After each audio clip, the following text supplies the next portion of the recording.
Of Independent School District 535 School Board is called to order at 5:00 p.m. on Tuesday, 5:30 p.m. on Tuesday, May 2nd, 2023, in room 137 of the Edison Building.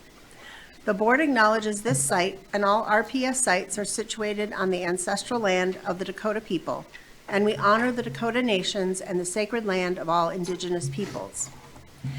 Interested members of the public may watch the video, although we are not live streaming the video tonight, but it will be recorded and will be posted on our YouTube site after the meeting.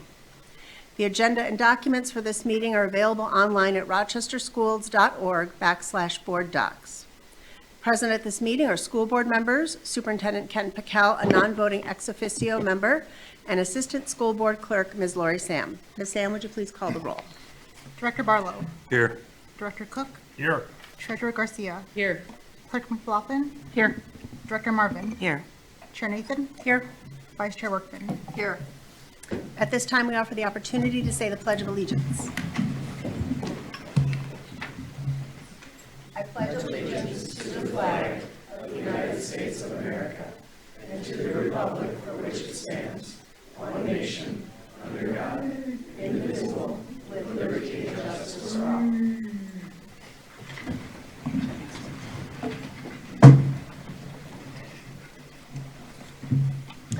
Item 2.01, approval of the agenda. Are there any changes to the agenda?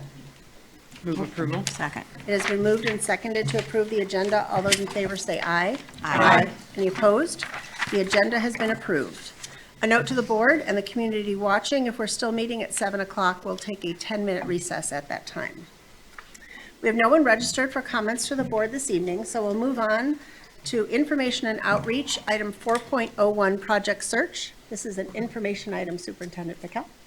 Chair Nathan and directors of the board, this is a highlight of the board year when we get to recognize the graduates of Project Search, an innovative and exciting collaboration with Mayo Clinic that prepares some extraordinary young people for lives of purpose and opportunity, and we are grateful to you all for coming down here. I want to recognize Connie Grimsrud, who's our Director of Well-Being and Mental Health, to come up and get us started with the recognition. So, Connie and colleagues, thank you.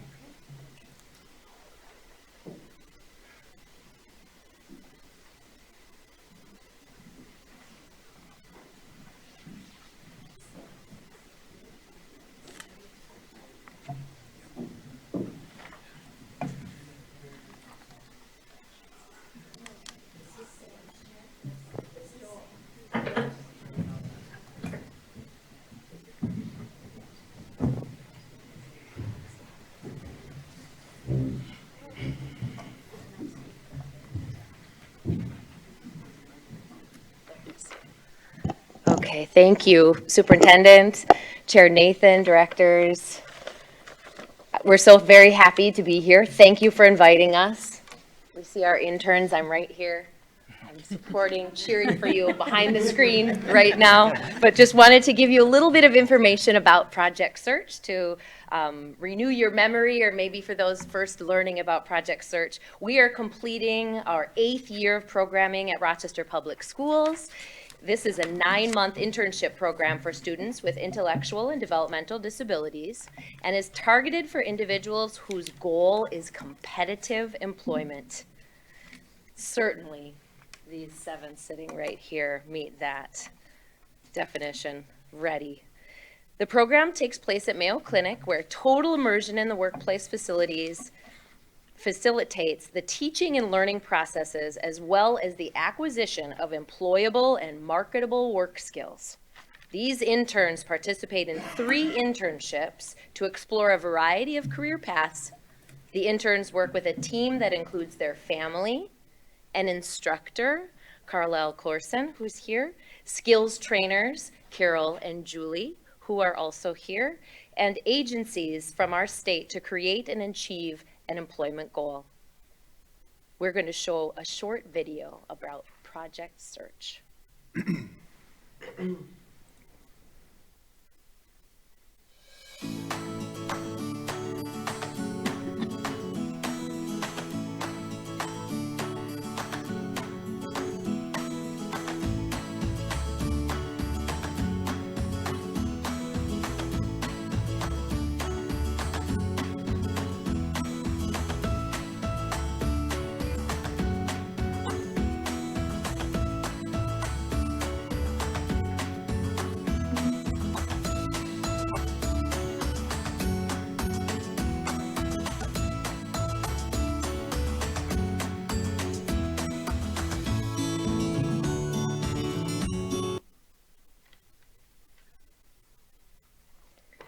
And now just a little bit more information about Project Search.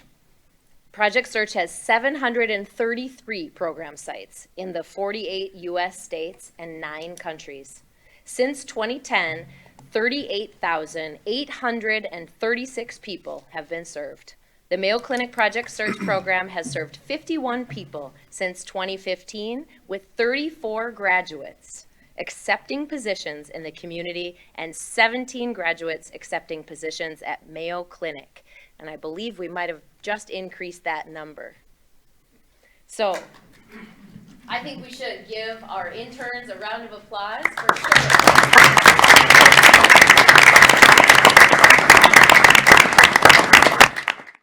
Sam is going to take it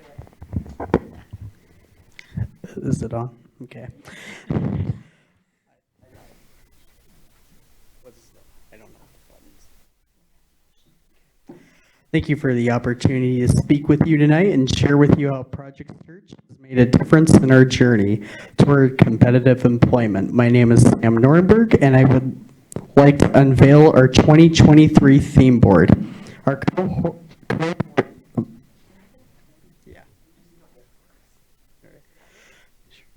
Our cohort developed and created this board as a legacy to represent our unique group and progress that we have made throughout the year. Connie, will you please unveil the board?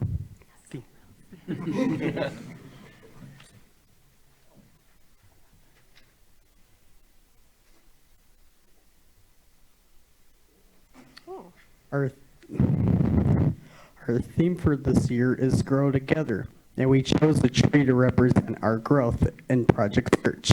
The organizations that support us are the roots and foundation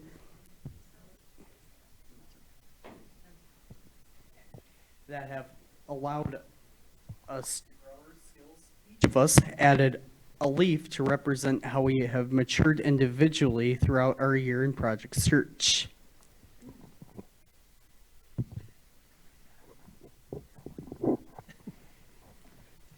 Good evening. My name is Jed Tillich.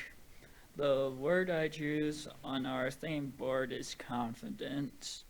When I started Project Search, I doubted my ability to complete my task list, but now I am confident in my skills and my work.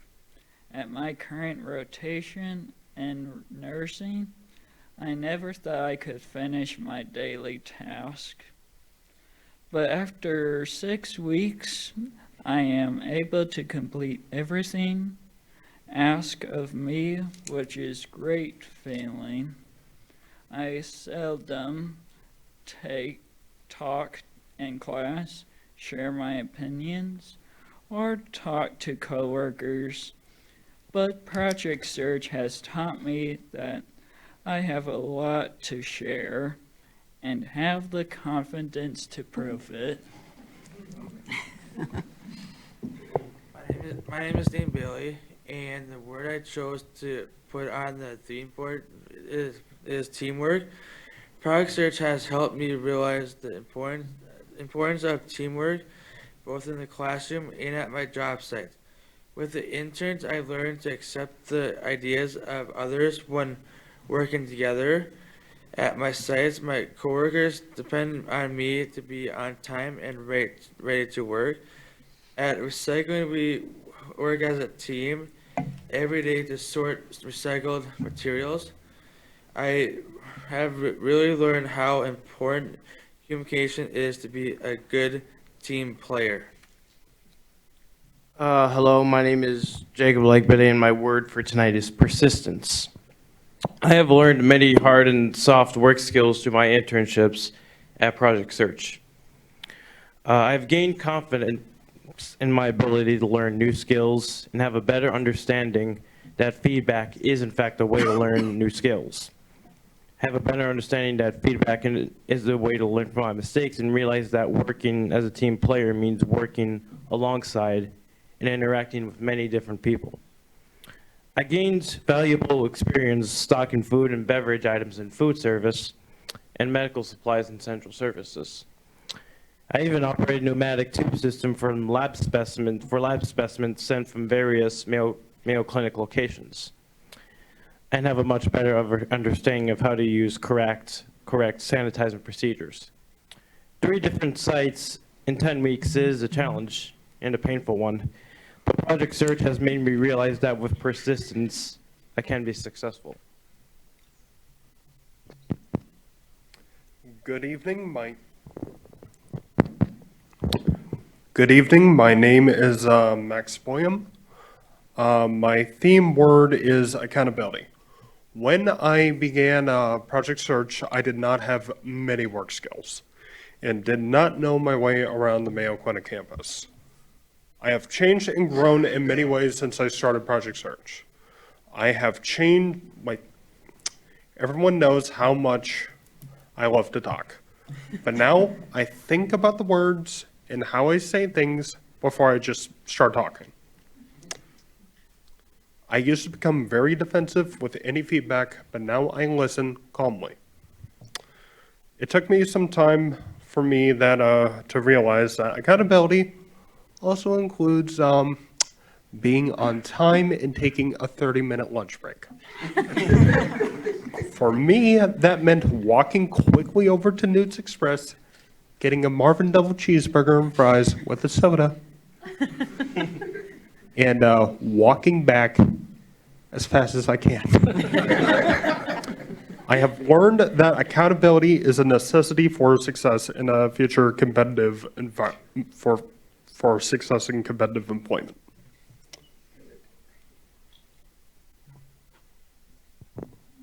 My name is Alex Peterson, and the word I chose for our board is communication. My parents, family, and staff have commented that I have changed since I began Project Search. At the beginning of the year, I had a hard time staying awake in the classroom and didn't participate in classroom discussions. But now I share my ideas. I have longer conversations where before I tried to end it as fast as possible. I feel more confident asking questions and talking to coworkers. Project Search has helped me improve my communication skills.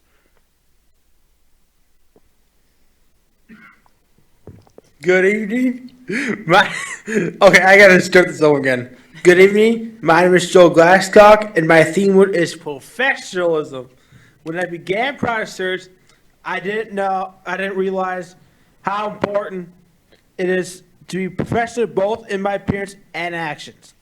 At the beginning, I had to be reminded to tuck in my shirt, comb my hair, wash the uniform, and wear a belt. At first, I refused to wear a belt, but now I remember every day.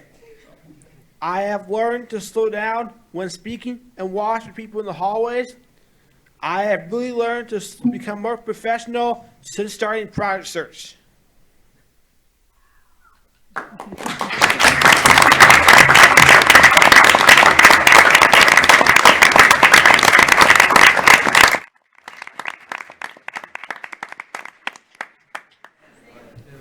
Sam? Once again, my name is Sam Nornberg, and my theme word for this year is problem solving.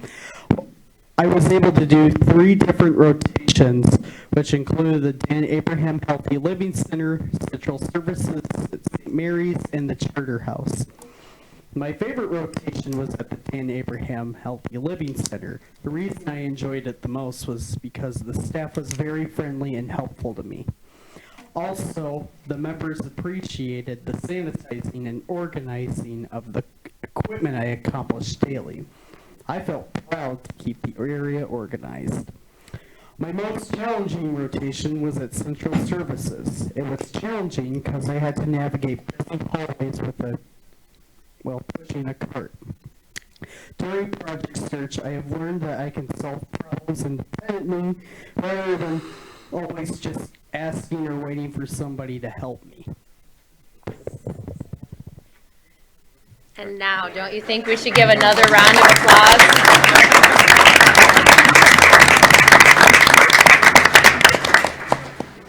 One more. We would like to thank the school board, every one of you, thank you, for your guys' support tonight for Project Search. We appreciate your time and attention tonight, and hopefully you have learned a little bit more about our journey through Project Search. Do you have any questions for us? Board members? Go ahead, Superintendent. Thank you. What is one thing that surprised you about Mayo Clinic? Yeah, we can do two people. You go first, then you go. One thing that surprised me, I was supposed to send the processing, but since they did not take me, I had to do nursing at St. Mary's Hospital. Okay. That's great. How about you? The bell tower in the Plummer Building is actually the largest musical instrument in Minnesota. Oh, I didn't know that. That's awesome. Thank you. Dr. Marvin? Thank you so much. This is really inspiring, and I think if there were one word that the board could use to describe all of you, the work you've done, the program you're in, it's proud. We are so proud of you and so pleased that you're here to share your success with us, and thank you.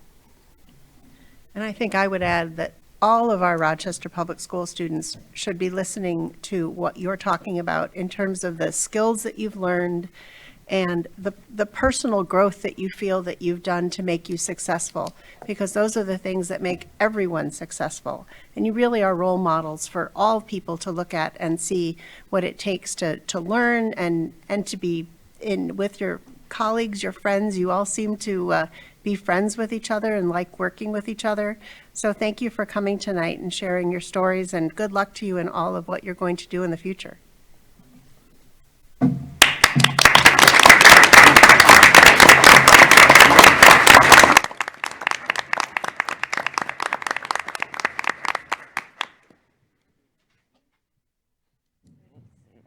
Thank you, guys. Thank you. Thank you. Thanks for your time. And do we have any parents of our Project Search know we do. interns in the audience that might want to stand up? Because you deserve a round of applause as well.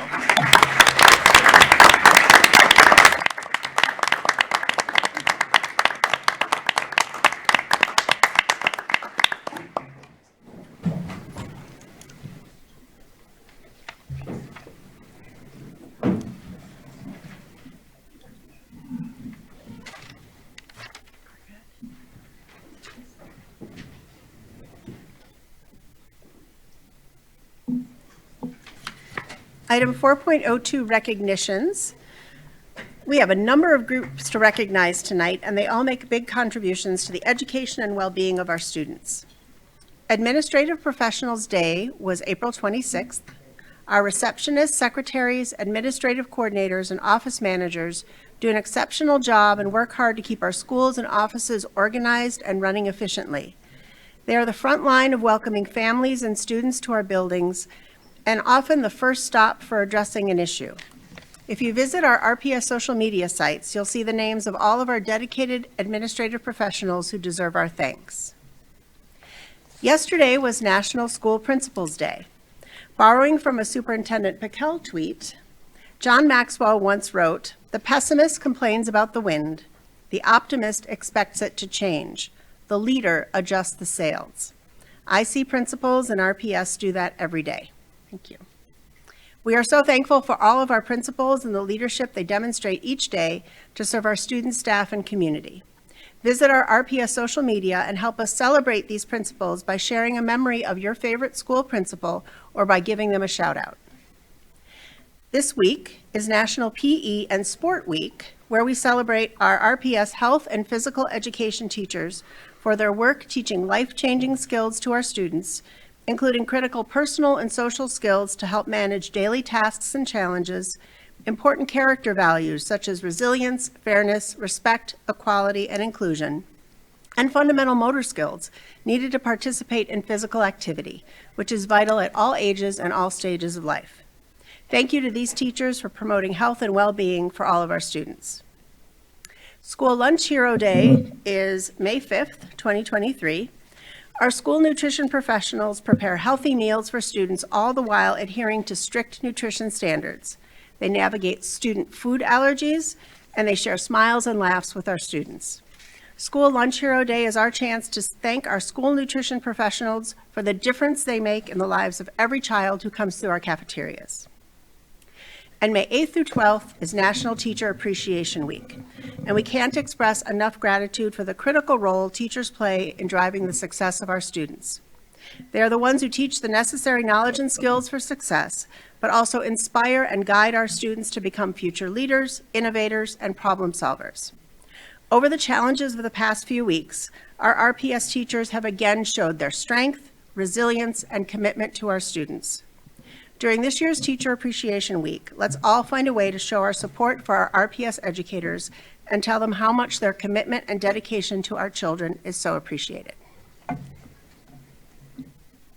Item 4.03, Board Member Committee Updates. Does anybody have any updates from committees or any information to share? Director Cook. Yeah, I just wanted to provide a quick update that the Rochester Public School Foundation, which is now accepting grant applications for the spring 2023 grant cycle, has extended the deadline for RPS staff to prepare proposals and submit their grant applications until June 4th, 2023. This is in part to allow some extra time in view of the district's cyber event to allow those applications to get in. And I know that they are very excited to receive them and identify projects that will be funded. Great. Director Garcia. Director Marvin and myself went last month. We were invited to the APAC meeting, and so I so appreciate them allowing us to do that. There were a lot of things that were discussed. I think a couple of things of note is the powwow that's coming up this weekend, right? The 6th. And then a review of our official response to the letter of non-concurrence. There was also some information that was presented about the history of APAC, which I'm hoping that perhaps the board would be willing to invite APAC to a study session so that we can hear that information. And then a few areas of focus that they would like to promote in their asks of us in future interactions. And I don't know if you want to add anything to that. No, just to clarify, APAC is the American Indian Parent Advisory Committee, and it's an organization that's been in Rochester for a number of years, and they have been an invaluable resource for teaching us, advocating for their students, and also advocating that all students know the true history of the indigenous people in this country, and importantly, the important contributions that our Native people continue to provide for everyone. Thank you. Director Workman. This year I attended the grand finale for the Big Nine Music Festival, which was held at Mankato East High School. This was the 89th year for this event. During the day, there are 12 schools in the Big Nine, don't ask, and band, orchestra, and choir all performed during the day, and students had the opportunity not only to perform, but also to listen to their peers from other schools across the Big Nine. I was really taken with the emphasis that all three of the guest directors made at this event in the evening, for the evening concert, which was that this music, especially in high school where most students are involved in music for 4 years, really gives a place for students to belong. And in as much as that's one of our key themes here, belonging, I thought it was just really important to stress the opportunities that performing arts can give. So the evening concert was not all 12 high schools performing, but they were selected students from each of the high schools. So there was a very large band, a very large choir, and a very large orchestra. And considering that the students had only had about 4 or 5 hours of rehearsal together before performing, it was amazing. They were absolutely inspiring, and I kind of regretted retiring a little bit, since 2 of the numbers that the select orchestra played were ones that I had conducted many times during my career in Rochester Public Schools. Next year, it will be held at Faribault High School, and the following year, it will be at Mayo High School. Any other? Director McLaughlin. On behalf of the Legislative Committee, I just want to give a brief update that we've been hearing back from our local legislators to the communications we've had with them. A lot of dialogue back and forth on the bills that are going through the legislature and now into conference committee. Really good discussions, and it seems that our communications have been very well received at the Capitol. And we will continue to work on this. Dr. Marvin? I have a few. First one is for Student School Board, and we will have student representatives from Student School Board here at the next meeting to give a fuller report. But last week, the group Cradle to Career, under the directorship of Julie Ruzak and her team, in collaboration with Mr. Will Ruffin II and his team, provided an opportunity for our students to come together and analyze data from the Panorama survey, specifically around belonging. It was an amazing opportunity for them to get the data provided by Dr. Peter Ruck and to watch these students really dig into data to see what it meant and to see what needed to change in the district in terms of belonging, and then to come up with some really good options for improving it was exciting. So we thank Ms. Ruzak and Cradle to Career for facilitating that. It was a really meaningful experience for the kids. Plus, they had a really good lunch too. I was able to attend the Yom HaShoah observance at the B'nai Israel Synagogue. Every year, they have a Remembrance Day for the 6 million Jews who were murdered during the Holocaust. It is always a profoundly moving experience, and there are events like this that we are reminded never forget. Never forget. So I thank Rabbi Michelle for that, and for the synagogue for continuing to hold that observation. There was a fundraiser that RPSF held for students and families. It was great, and they continue to do such important work.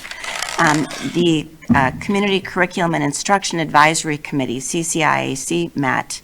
This is a group under Dr. Bamu's department, the Office of Academics, that invites the community to come in and provide their perspective and their advice about changes in curriculum and instruction.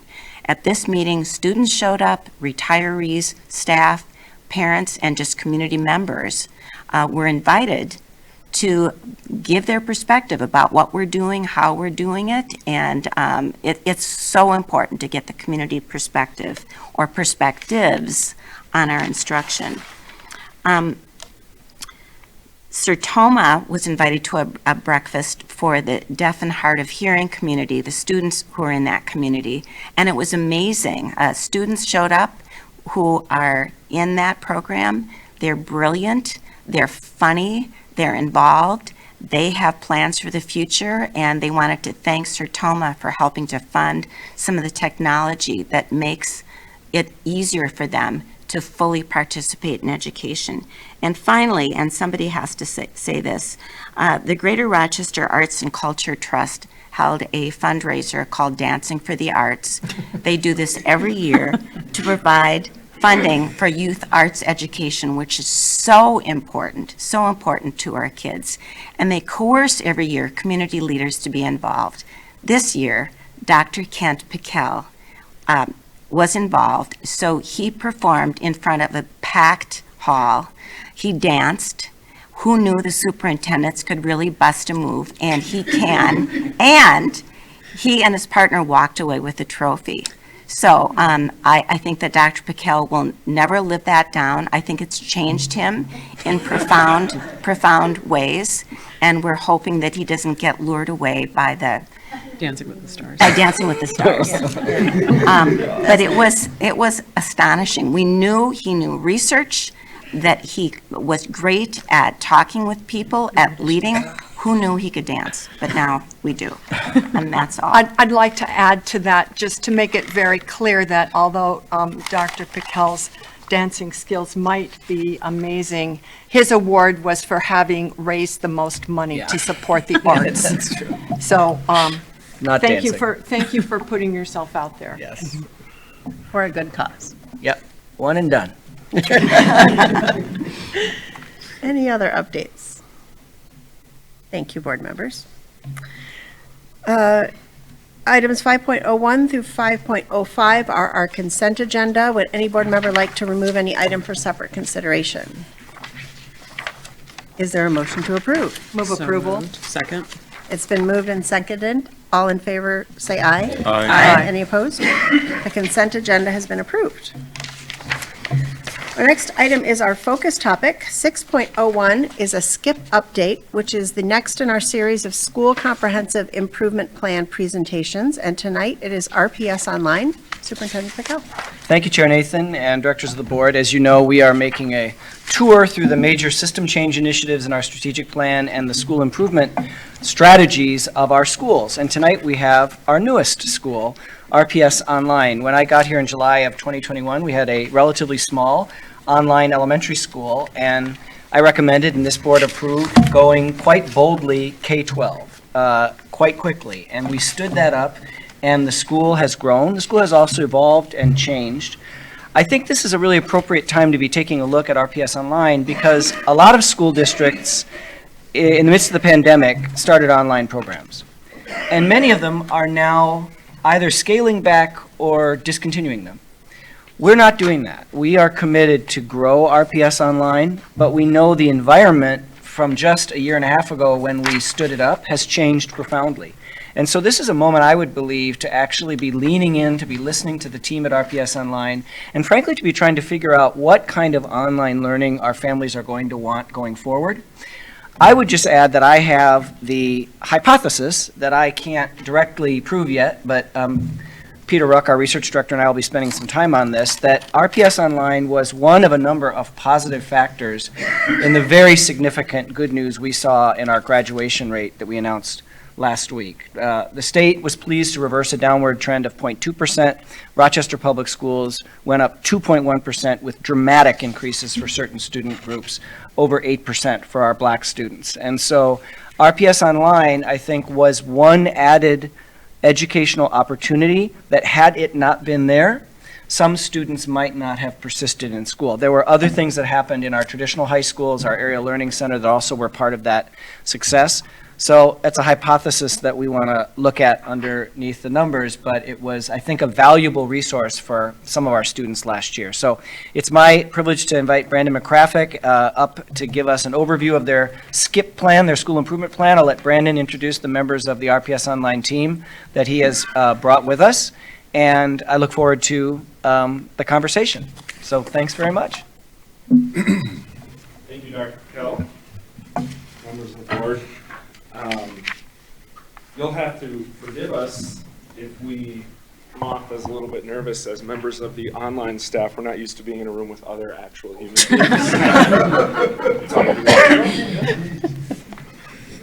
Last time I presented to you as the online principal, I couldn't run the computer, so it will be less embarrassing for me. Thank you for having us tonight. To my left, I have Rebecca Osborne, who is our instructional coach at the online school, and Sean Valentine, who is a 6th grade teacher. And next year we'll be jumping headfirst into multi-grade classrooms. He'll be our 5th and 6th grade teacher. So I'm super excited to have them here with me tonight. And yeah, so we'll get started. In board docs and in front of you, you have a large number of slides. I'm going to skip most of them, which will probably, be to the benefit of the audience and those who are going to be watching at home later. You have kind of the really detailed look at the work that we've done this year as a school improvement team. But tonight we're going to focus mostly on what our plan was this year, and then give you some insight into, again, what our timeline and our process was as a SCIP team looking ahead to next year. Going to give you the first look at our professional learning plan. We are I think, one meeting away from finalizing all of our professional learning for next year, PD days, staff meetings, PLCs, etc. So our staff will leave at the beginning of June here knowing exactly what their professional learning is going to be next year. And then we'll just do a rundown of what our agenda is going to be for our one-day retreat coming up in June as we, again, look towards next school year. So real quickly, as we describe ourselves, RPS Online is a K-12 synchronous first online learning community. That was an intentional choice upon the creation of RPS Online and something that we have embraced. There are not a lot of synchronous first online learning options in the state of Minnesota. There are currently over 90 state-approved online providers currently, but as Dr. Piquel said, that number is likely going to be changing. And I have had good conversations with some of those school leaders to ask them if we might be able to partner moving forward to provide online learning for students across the state of Minnesota. So we're in year 2 of operation. Currently this year we have 52 full-time staff, 41 part-time or shared staff.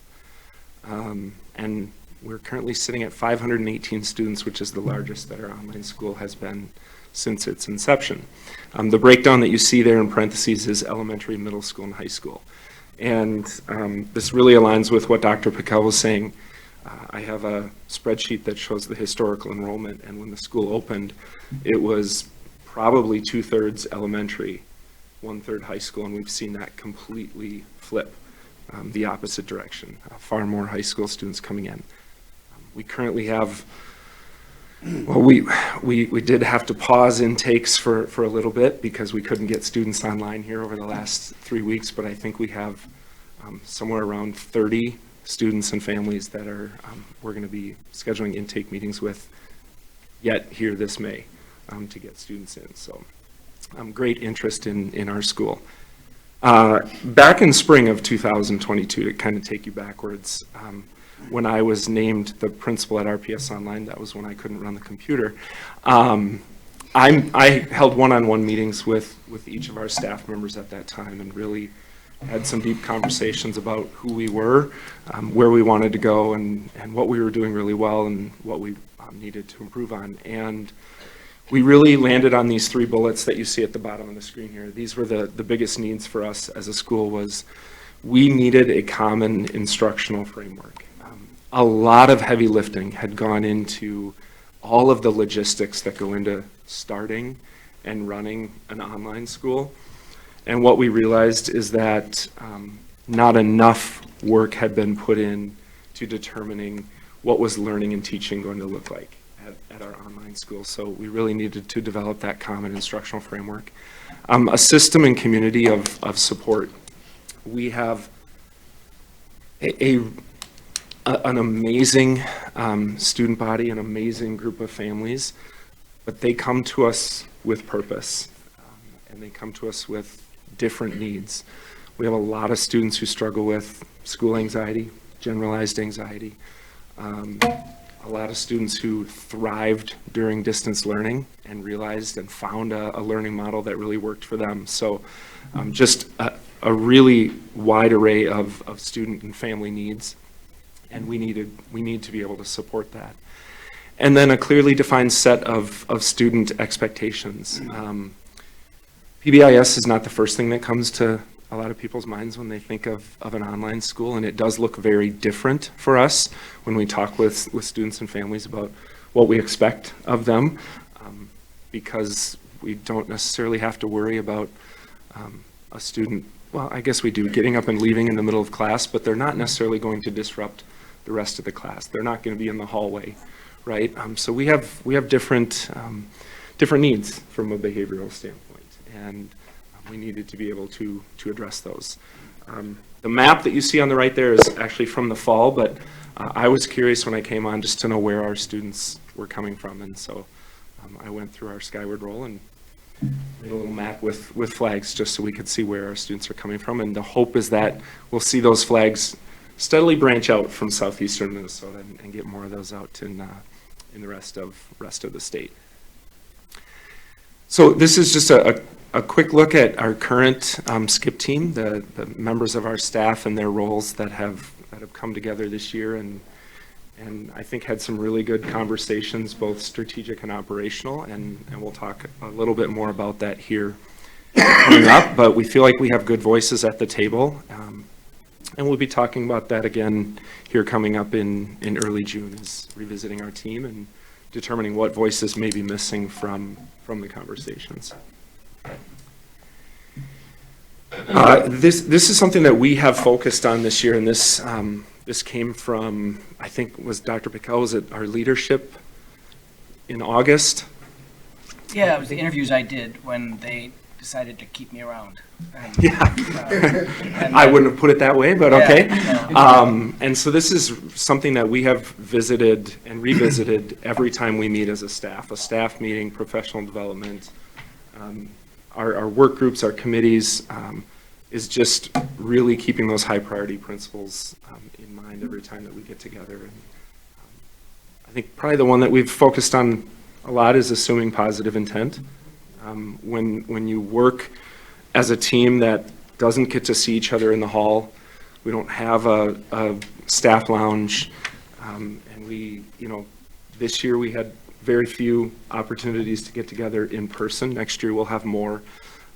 It can be difficult because everything is virtual, everything is through email or a Google Meet, and sometimes you lose, we were on a meeting just the other day and I had to turn my camera off because I was having internet issues, and I made a joke and then I realized, well, they can't see me smiling, they can't understand that, and so I had to say, I hope you all understand I said that as a joke, that was in jest, and I think they got it, but just double checking, right? But it's just one of those things that I know myself, sometimes I don't think of, that we're in this learning model and it's different than doing what we're doing right here, which is sitting across from one another and being able to see some of those nonverbals. I want to give you a real quick look at our 22-23 SCIP, and I did call it a SCIP aligned strategic plan. When we got to the SCIP retreat in August, and Dr. Pickell and others kind of rolled out the structure, to be quite honest, we had already left the driveway, and we were a few blocks down the road on vacation, not on vacation, but on that journey. And so we took Dr. Pickell's his permission to have a little bit of an autonomy and align our SCIP, but we had a structure already in place, so we're going to show that to you. And I think you'll definitely see how it aligns with the others that you've likely seen this year. So on the left-hand side here, you're going to see those 3 bullets I initially talked about that came out of our initial conversation. So we needed a common instructional framework, we needed a system of community and support, and we needed a clearly defined set of student expectations. And what we did is we divided our conversations and our initiatives into learning work and implementation work. So we identified what are those things that we feel we are ready to implement at RPS Online during the 22-23 school year and put into practice. And what are those things that we identify as a need that we're not quite ready to implement, we need to do some additional learning on. So what you see here is those efforts that were implementation work. So under that common instructional framework, we were looking at a deeper learning and teaching framework that involved engaging student preconceptions. And there are likely some people in the room who know that that comes directly out of the Minnesota Principals Academy, which I'm happy to say I'm going to graduate from on Thursday. It's been an amazing experience and really has made me a better leader, I believe. And one of the things that we know is that students, and not just students, all adults learn better when we engage their preconceptions. Students can come in, we can deliver content, but if we don't engage their preconceptions and even deeper, their misconceptions, they are more than likely going to revert back to what they came in thinking and what they came in knowing. So we've been really intentional, and I have to give a huge shout out to Rebecca. There is not a person on earth that I would rather plan professional learning with than this amazing educator right here. I could email her on Tuesday and say, hey, this is what I'm thinking, and she'll come in Wednesday morning with 18 slides, and it just super engaging, and so it's been a really rewarding opportunity for me this year to work with her. But what we tried to do was model this in everything that we did. So when we would have professional learning days, we were engaging our staff's preconceptions about those topics coming in hopes that they would then in turn take that modeling and put it into the classroom. System of community and support, we did implement what's called a charger hour. You know that we're the chargers, so we have a non-academic time at the end of our school day where students can access teachers for one-on-one small group help. On Wednesdays, that's when we run our clubs and our activities, just because we don't always have a captive audience, right? It's pretty easy to log off or turn your camera off when you're online. So we implemented that charger hour. It's also when we run our PLCs and our team time. We had both a student and a staff community work group that met this year and really looked at ways that we could build that sense of community and belonging at an online school when, again, you don't have all those opportunities to interact face-to-face. And then I mentioned before PBIS. So we knew we needed to implement, we needed to agree on and then implement what are those standard positive behavior expectations that we have for online learners. So that was our implementation work. Our learning work, that deeper learning framework that I talked about coming out of the Principals Academy, the other two key pieces to engaging student preconceptions is really getting them to understand that every bit of information, every piece of learning that they do is connected to a conceptual framework. And the more skilled they become at developing that conceptual framework in their mind, the longer lasting that learning is going to be for them.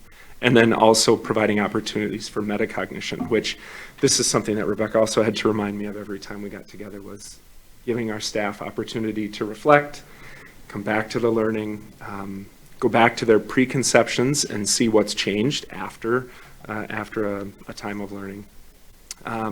We had a K-5 literacy work group this year that met monthly and really dug into the science of reading and what it looks like to implement that in an online setting. And we had an asynchronous work group. One of the big gaps that, and Dr. Piquel talked about the conversation about what type of online learning experience we want our students and our families to have in Rochester. One of the gaps that we identified was we love being a synchronous first online learning community, but we were seeing a growing number of our students and families who wanted the additional flexibility of an asynchronous option. And so through a lot of conversations and generosity at the district leadership level, we were able to launch a program called Power Up, second semester of this year, which is an asynchronous option within RPS Online. That just started in January. I think as of today, we're between 85 and 90 students that are enrolled in Power Up.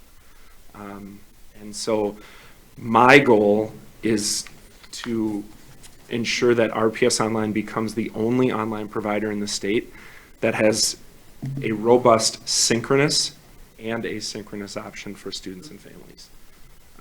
I am not aware of another school that has a really robust opportunity in both of those learning models. So I would love to see that. System and community of sport advisory research. We dug in. We had one professional development day as a staff where we really looked at an advisory program. Ultimately, the staff and the team decided we weren't quite ready to put that into implementation work, so we're going to continue to do some learning on that, but we do envision implementing an advisory program for our students at the online school in the near future. And a clearly defined set of student expectations. One of the other pieces that we realized is that we had not taken the opportunity to teach our students or their families what it means to be a successful online learner. We kind of just got them enrolled, put them in classes, said, here's your Chromebook, here's your iPad, follow us. It takes a lot to be a successful online learner. And so we've had a group working all year on defining those skills that are necessary to be successful online. And actually, in the fall, we're going to be doing a welcome week where we're going to be holding some orientation sessions and talking with students and collaborating with them about online etiquette and the different supports that are available and just what it takes to be a successful online learner. So, so that was our learning work this year. And one of the other pieces that we did, we took the strategic plan graphic that you see there on the left-hand side and had good conversations at our SCIP retreat and said, you know, the two rings that we have the most impact on are the classroom and the school. And so you can see on the right-hand side there, we've got our chargers, our students in the middle. We've got the classroom and the school rings. And then you'll see where our initiatives have fallen. They're learning work on the left, implementation work in the middle, and standard work. You'll notice we don't have any standard work. We were entering year 2. Nothing is standard in year 2. And so one of our tasks come June will be to revisit this graphic and have a conversation about, is there anything in implementation work that we feel we did a good enough job this year that we feel defines who we are and we can move it to standard work. Some things might have to stay in implementation because we didn't quite get there. Some things will move from learning work to implementation, and we'll add some new things. And that will then be our cycle as we move through, is really trying to get everything from, well, certainly from implementation to standard. Some of the things we do learning work on, we might come together and say, nope, it's not going to be part of who we are, based on action research, based on data that we collected. So now we're to the part of the presentation that actually, we have one more slide. Then I'm going to skip a whole bunch, I promise. This is just a really high-level look at what our timeline was this year. We actually started in November, if we can remember back to November. We started in November talking about next year.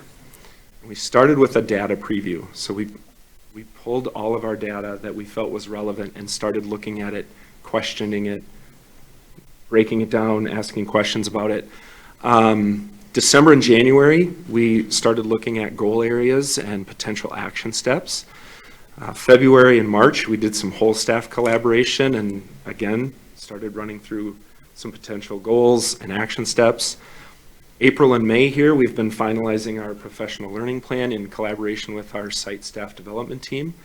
And then in June, we will finalize everything. We'll finalize the SCIP document that will come to Superintendent Piquel and district leadership for approval, and we'll update that graphic. The one key thing that the team really gave feedback on in January was we were meeting once a month for an hour for SCIP. And we had an operational and a strategic agenda. And I'm gonna butcher this quote, Dr. Piquel, but it's the, Jackie, we just talked about it it's the something that takes over the important. The urgent drives out the important. Yes, the urgent drives out the important. So what we were finding was that so many of the operational things were urgent to us. And we were spending so much time there that we would end up with a few minutes at the end for the strategic. So my SCIP team graciously agreed to add a second meeting. And so we meet for an hour each month on strictly strategic. And we have a separate 30-minute meeting.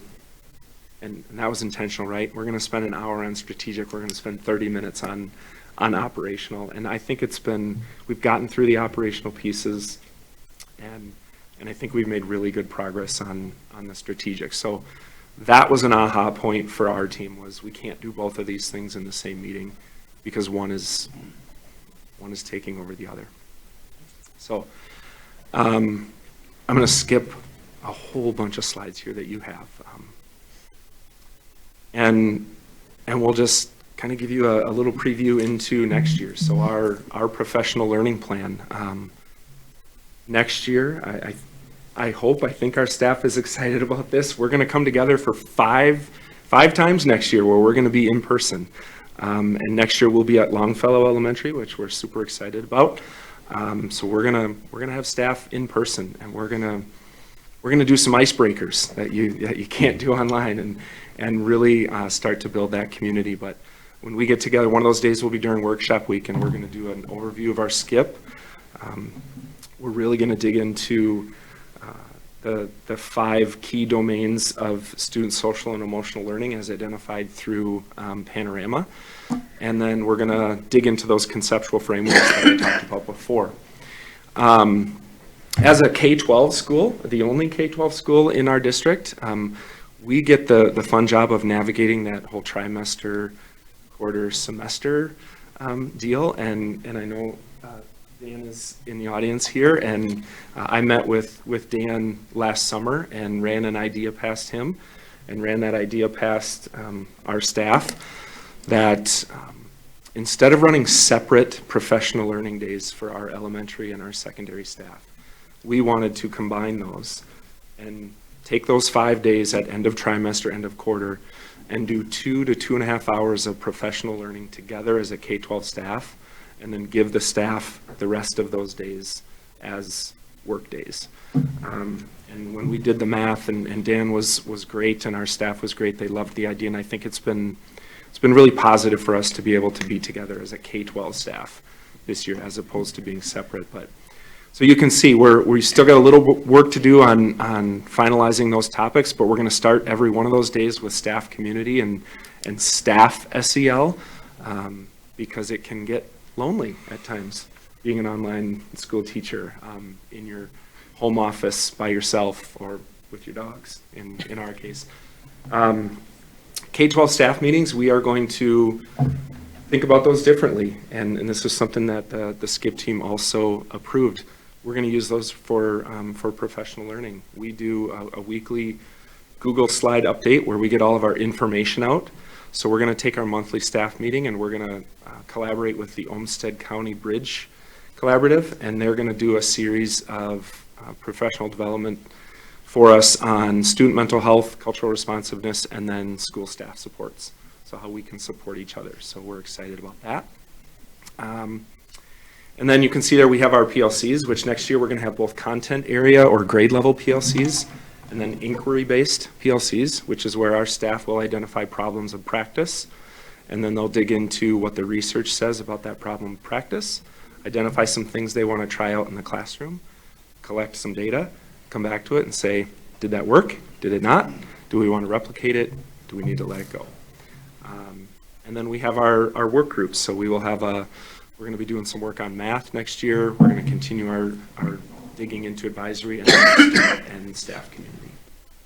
So we're pretty excited that, again, our staff will leave in June knowing exactly what our professional learning plan is. And it doesn't mean it's not responsive. Yeah. We did change this year. Yeah, absolutely. So also the staff meetings and just the things we decided to work on came out of our staff panorama. So our staff felt like that we were having a lot of mental struggles with being lonely and not connecting, and students not having their cameras on and talking to themselves. So some of the things on here came from our staff panorama data, and we dug into it on that day, and we got to look at it and meet in groups, and that came from there. And then the mental health, just also of our students, are really struggling. So we're trying to get support for our staff so that they can have tools for the students as well.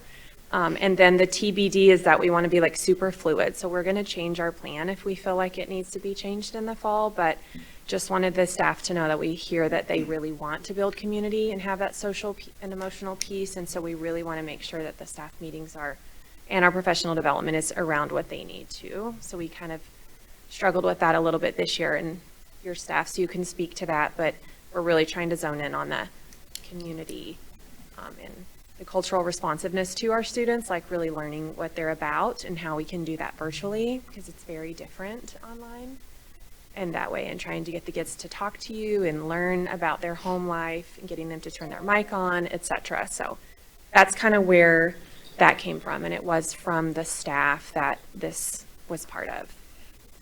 If I could, Madam Chair, I know just in the interest of time, we have some others. So just to kind of jump to some discussion points, What does family engagement look like in an online setting? The work you all have done is so great, but I'd be interested, how do teachers connect with parents besides maybe a parent or other caregiver occasionally like sticking their head down? How are you beginning to navigate that? Well, the phone is one Yeah. way. It's been Old school? Old school. I mean, it's been very positive, and it was kind of neat when we were changing student passwords. I took a little longer than, well, I think we took a little longer with that one because we had great conversations. Is that right? You're right, they are sometimes online with us. But our conferencing system has been wonderful. I mean, with the online, and it doesn't have to be just during conference times. We've opened up Google Meets several times to meet up with parents as well.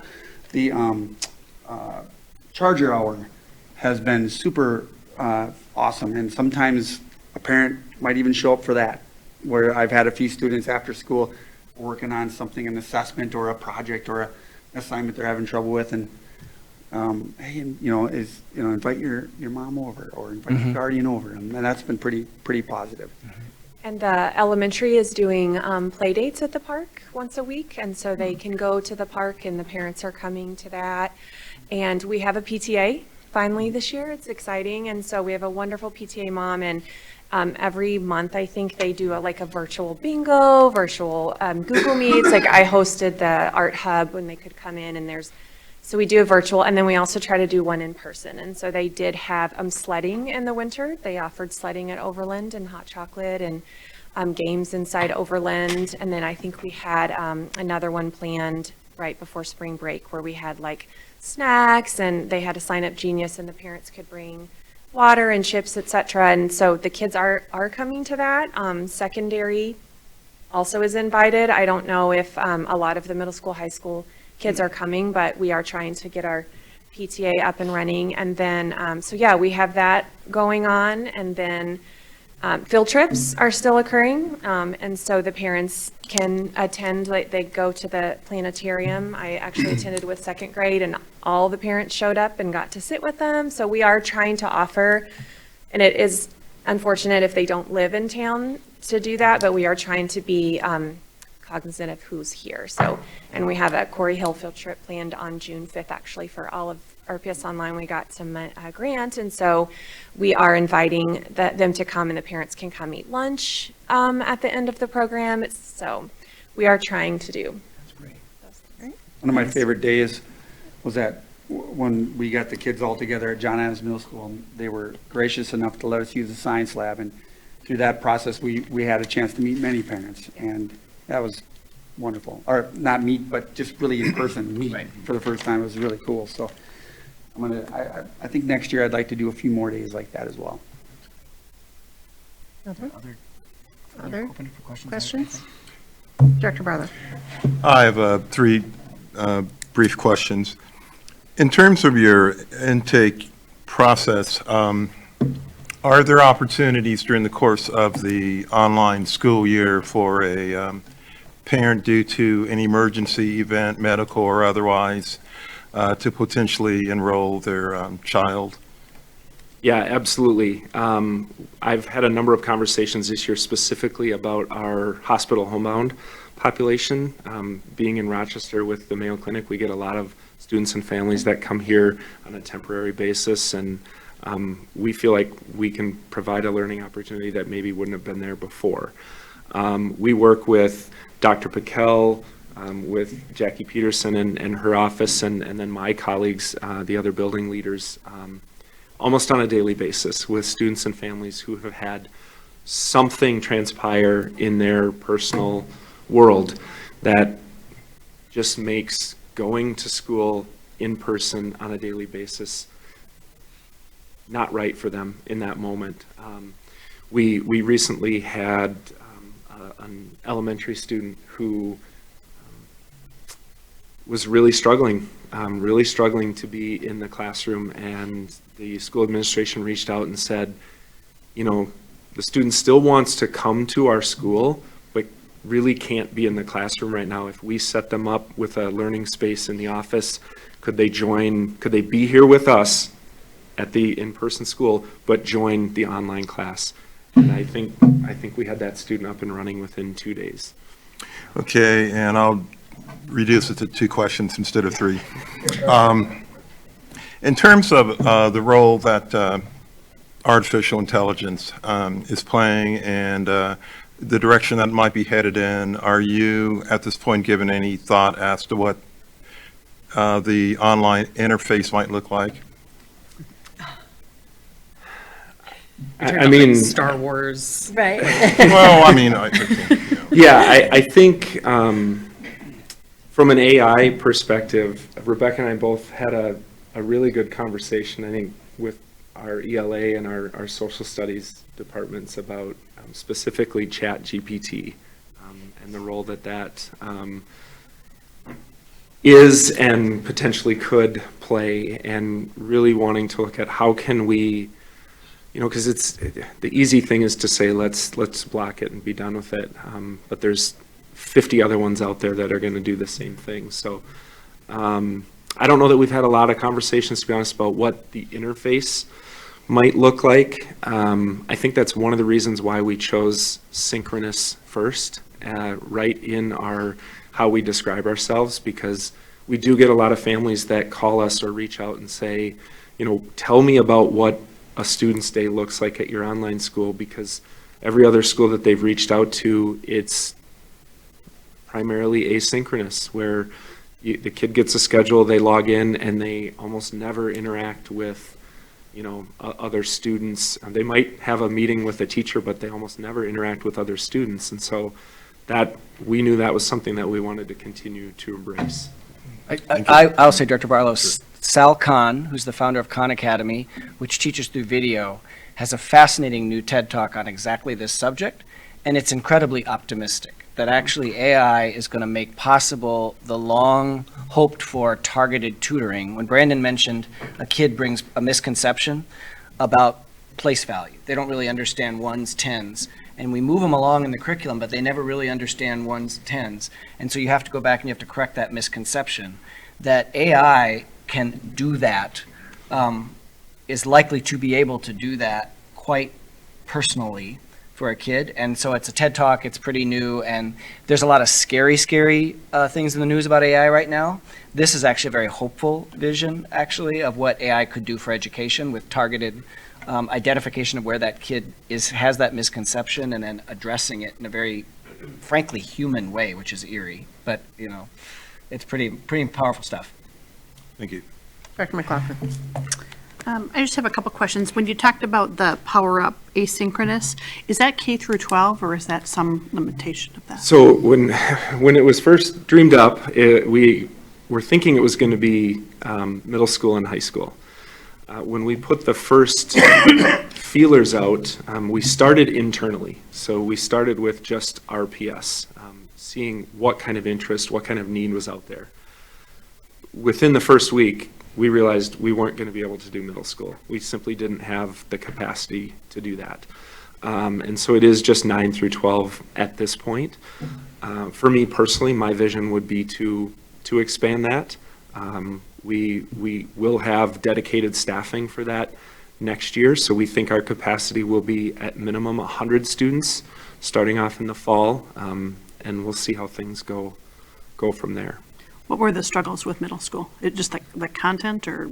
No, literally just a staffing and capacity issue. We were staffing this with existing RPS online staffing because it was mid-year, and knowing that we were going to be building that program while it was headed down the runway, we did not want to overload our staff, who, and Sean was one of them, who I invited him to a Google Meet and said, hey, what do you think about doing this?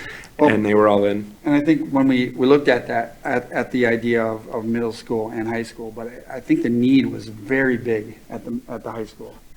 And once we started intakes and bringing students in, it was clear that, you know, I think we just had a huge, it was a large number of students, and it's great, and they're wonderful, but yeah, we got over our heads there with middle school would have pushed us over the edge, I think. Got it. And then a second question, when you talked about helping the students now with the online learning and how to do that well.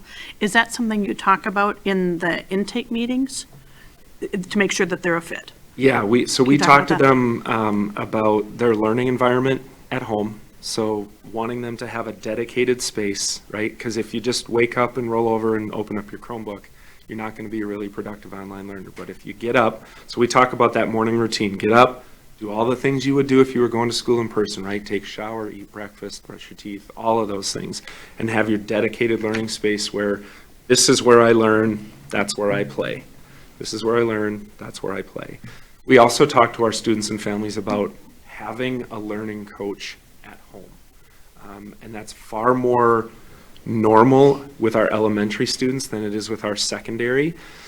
But it can be tough when you are sitting at home, even if you have a dedicated learning space and you took your shower and you ate your big breakfast, and you're stuck on something and you don't have someone right there in that moment who can help you and push you to be persistent. So we talk with our families about the importance of having someone that is an identified learning coach. Someone in their household then Yeah. that can help. Okay. Yeah. Awesome, thank you. Dr. Marvin? Two quick questions. One, do you have high school students who are taking just 1 or 2 classes online? Okay, thank you. And then, are you staffed the same way that in-person schools are staffed?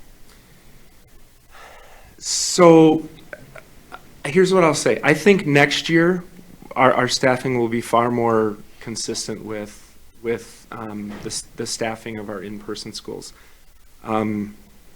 Dr. Pickell and I had a very honest conversation when I was hired, and that was one of the things that we talked about was we didn't know what we didn't know in that moment, and we didn't have all the information on what the staffing needs were going to be at the online school.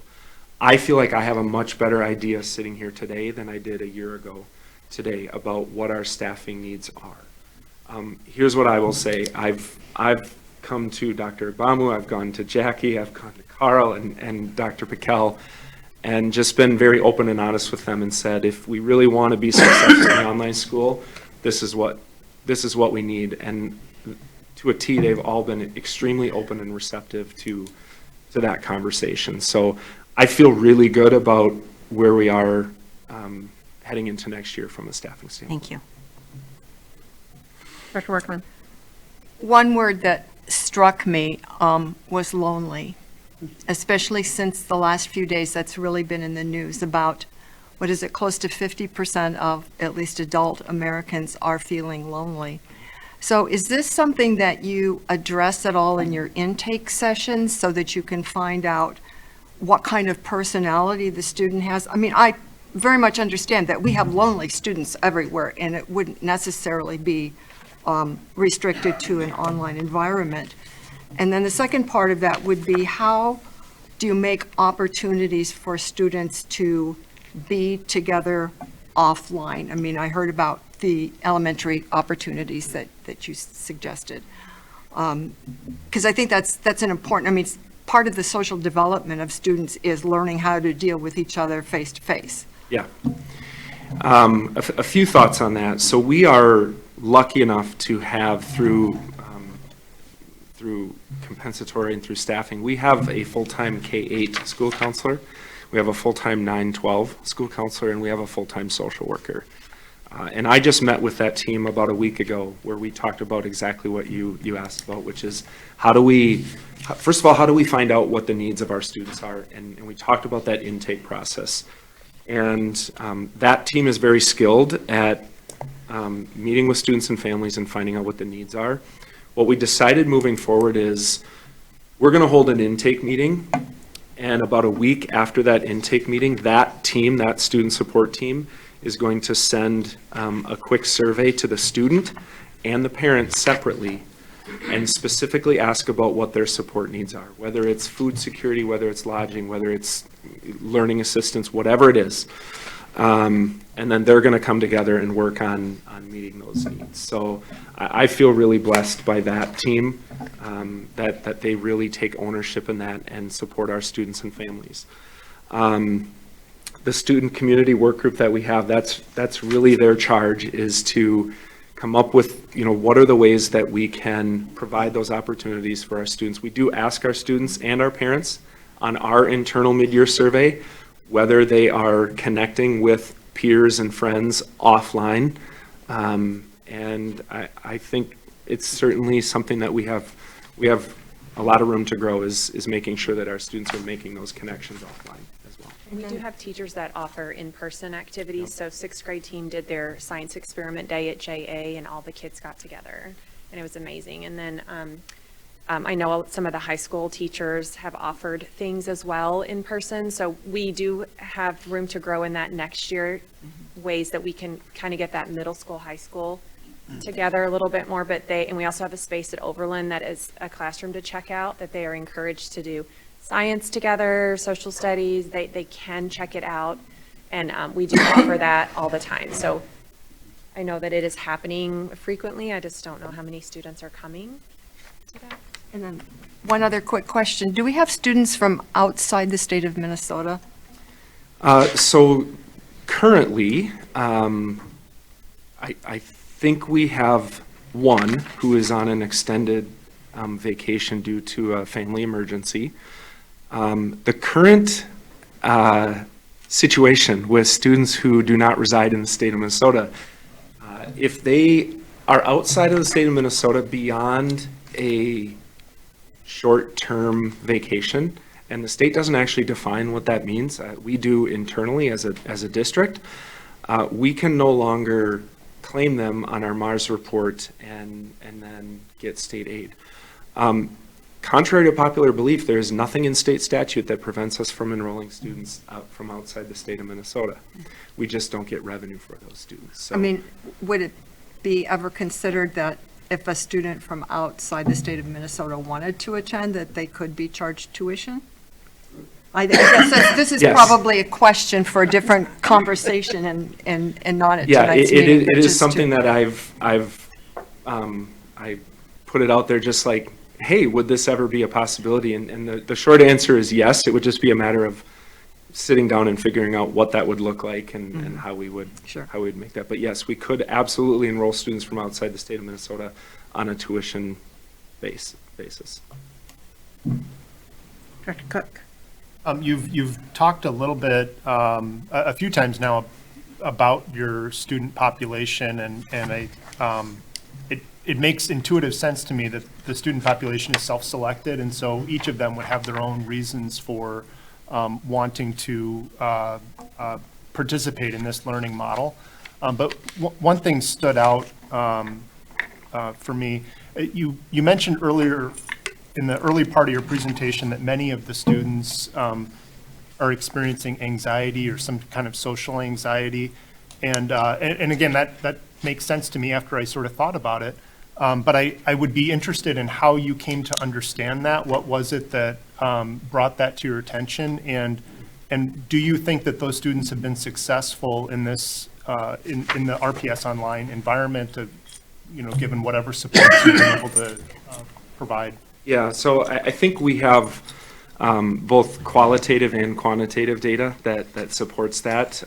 Qualitative would be the conversations we have with students and families during intake meetings. So we do a 15 to 20 minute intake meeting with every student that joins RPS Online. It allows us to communicate to them what RPS Online is and is not, and what it means to be successful, and allows them to ask questions. So we get a lot of feedback there. We also did ask on our mid-year student and parent and caregiver survey why they chose to be an RPS Online family. And they were very honest with us, and the top reasons were physical health concerns, likely stemming still from the pandemic, mental health concerns, and then just like online learning. So those were the top three.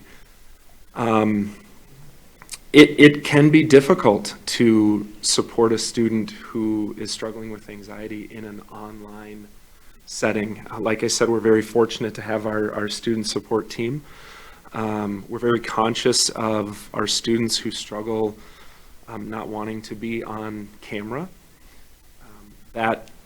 And Sean can probably speak to this as well. I think that's definitely been a struggle for our teaching staff this year is not having cameras on and not being able to see students, not being able to verify if they are actually there or not. So we're going to continue to do some work on that.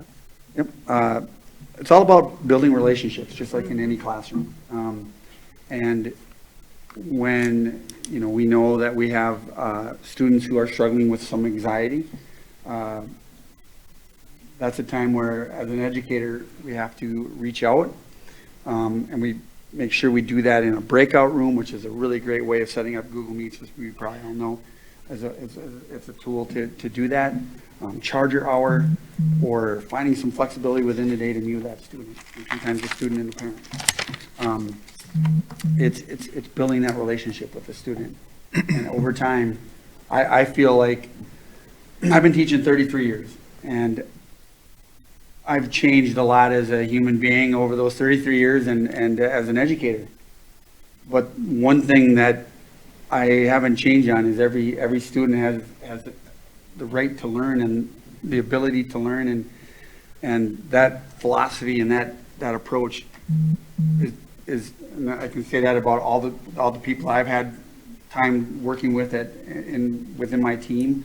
They're unbelievable, and I look up to them hugely, what they do with students, and that's the important thing, is building relationships and building a comfortable climate within our Google Meet or our classroom, so that students eventually will reach out, will discuss things, will turn their cameras on, which it's starting to happen. And it's May, and we have a couple students that are pretty still reluctant, but it's okay. That's their pace, and we support them. So I think one of the things that I have thought every time we've heard a SCIP presentation is how some people say you don't want to see how the sausage is made. But I think in this case specifically, because you are building a whole new structure, the fact that you have self-reflected on the issues unique, obviously, to your situation, and the strategies and the intentionality with how it's flowed through, and that awareness that you're running something operationally and you're dealing with the strategic piece looking forward. I think it's going to impress, obviously, it's impressed me. I think it's impressed the board, but it's going to impress people out in the community. So should someone watch this presentation and think that online is something they want to consider for their student, is there a general timeline every year where the information goes out?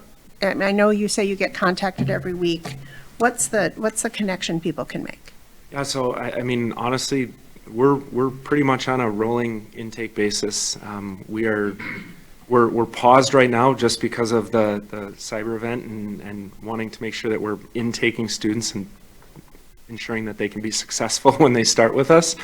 But we, all they need to do is contact someone in our office. We have an intake form. They can actually find our intake forms on the RPS online website. They can fill those out. It's probably a 3-minute Google form. Once that form is complete, the intake process is started, and somebody from our office will contact them. Any other questions or comments, board members? Sure. Chair Nathan, if I can just say one thing, just because I know this is public record and it's going to be on YouTube eventually. And I know none of you asked this, but the last 3 weeks, the probably worst case scenario for an online school. And I've gotten a lot of questions about, how's it going for you? What are you doing? The thing I want to say is the response and the resilience of the RPS online staff completely it still to this day blows me away. I mean, I fully expected it to be hair on fire, right? The world is ending, and across the board, they're like, you know what? We already did this once when COVID hit.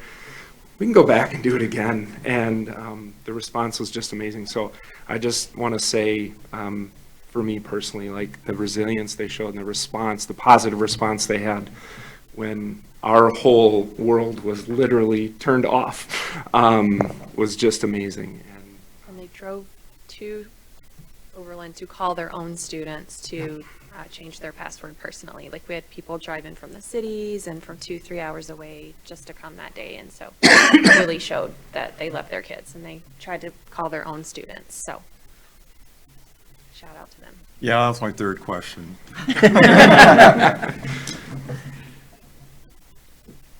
Asked and Oh, answered. no. then. Yeah. Oh, yeah, Answered. okay, just want to make sure. All right. Well, thank you very much. Thank you so much. Thank you. Yeah, great job. Fantastic.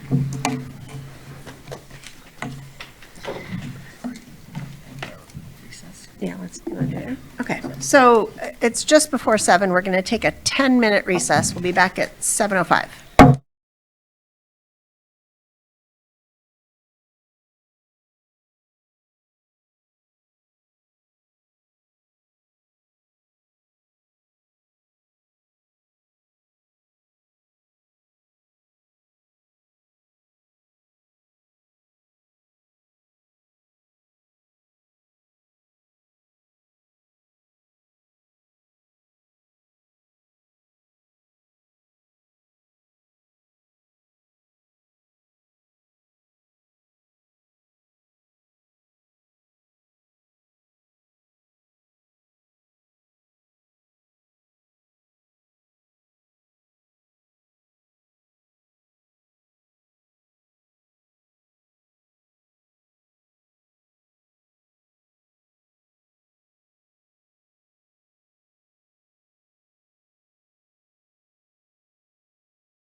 It's 7:05 and the board is back in session. Our next agenda item is 7.01, RPS grading strategy update. This is a monitoring item. Superintendent Pickell.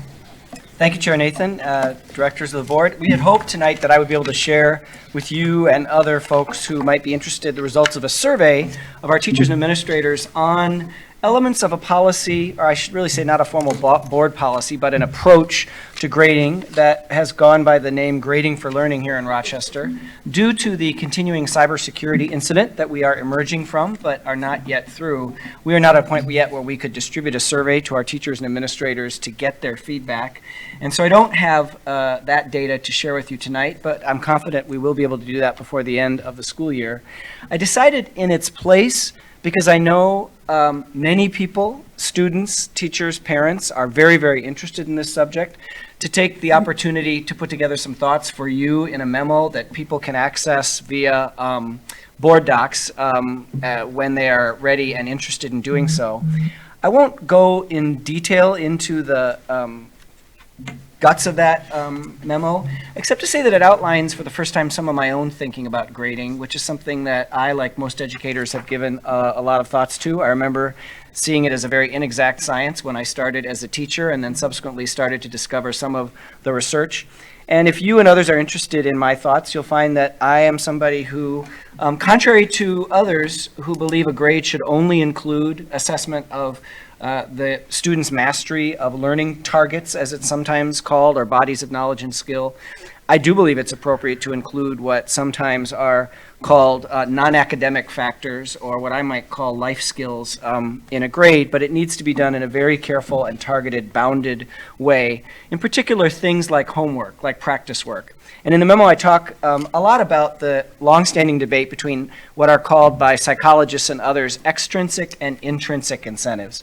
An intrinsic incentive being that you actually want to read simply for the love of reading and the desire to do it, and that gives you meaning and motivation and purpose. An extrinsic incentive might be you get points or rewards to do it.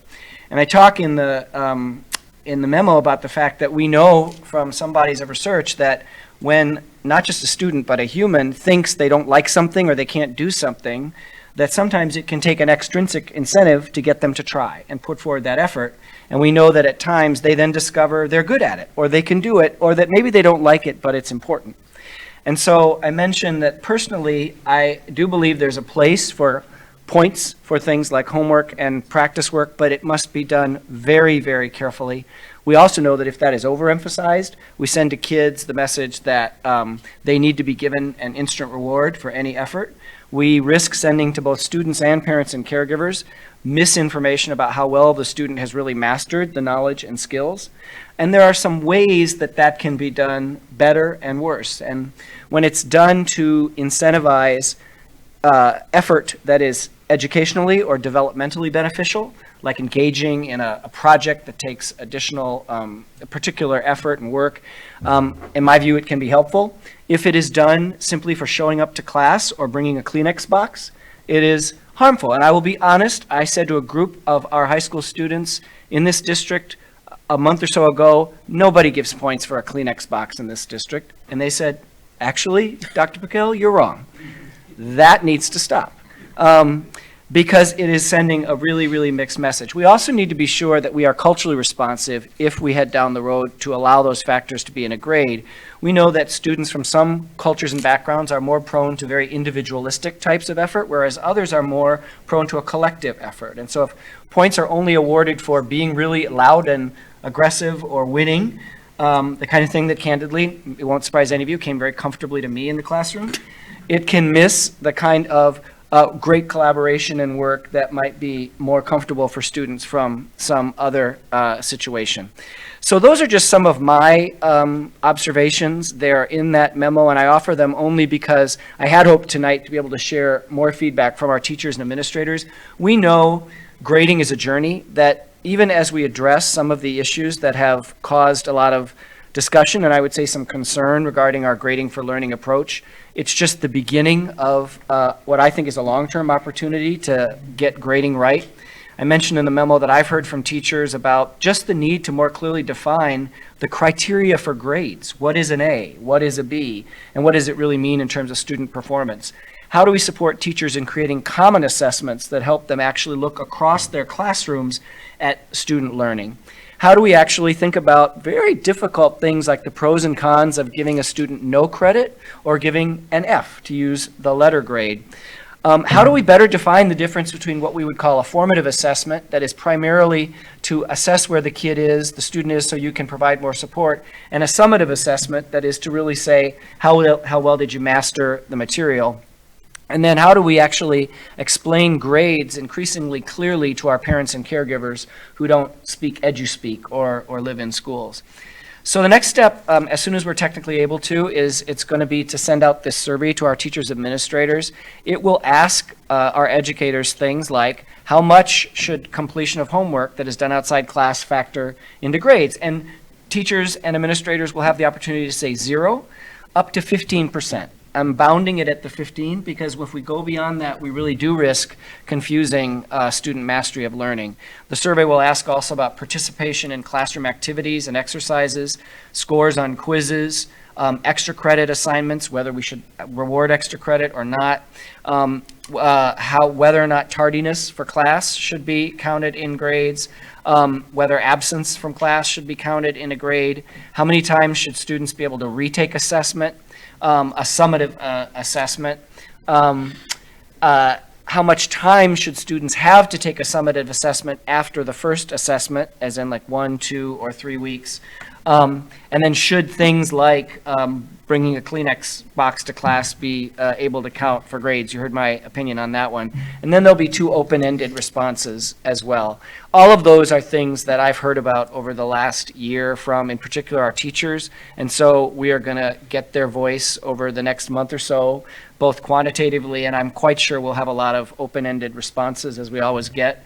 My hope is to be able to take this and resolve at least some of the main points of concern and contention before next fall, to have a different approach, and I look forward to briefing the board on that. And I know especially our teachers and students on some of those next steps. I wish it was possible to share all that information with you tonight, but you all know the reason we're not yet able to do it. But I want to assure people that we have not dropped that ball, and we continue down this path to try and have the best approach to providing students and families with assessment of how well our kids are doing in school, using what is actually the best measure, far better than standardized tests, of student success after high school, which is the grades our teachers assign. So that, Madam Chair, is my relatively brief update and plea to stay tuned. Board members, any questions at this point in the process? Director Marvin. I just have a quick comment. I really appreciated the memo. This district has been digging into grading for 15 or 20 years at least.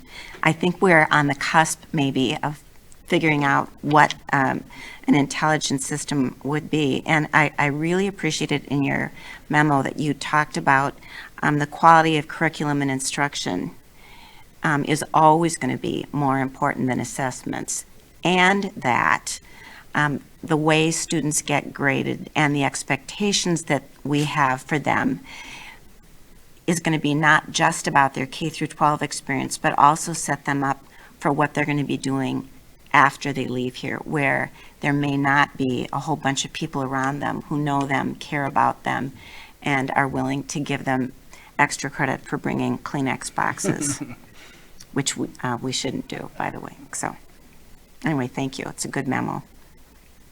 Thank you. All right, our next agenda item is 7.02, presentation on alternatives to school resource officers. Just to set the background, this is a monitoring item in response to a board action on March 7th. That action directed the superintendent to provide the board with information on approaches to maintaining school safety that do not include stationing SROs within schools, and additional information on how RPS students and staff view the role of SROs in RPS schools. And just a reminder to the board with regard to the contract for school resource officers, no additional board action is required to extend the contract through 2023-24 as per the terms of the current contract. If the board elects to propose changes in the contract or to terminate the contract, the board must take action before June 1st, 2023, which was the extension that we voted on at the last meeting. Superintendent Piquel. Thank you, Chair Nathan and board members. As Chair Nathan just described, this board directed me to find some resources to take a look at what happens when a school district decides to pursue safety and security using resources other than licensed police officers stationed in school or school resource officers. That was a charge I took very seriously and reached out as creatively as I could, because as you know from the review of the research that this board looked at earlier this year, there's very little published scholarly research on this issue because it's so new.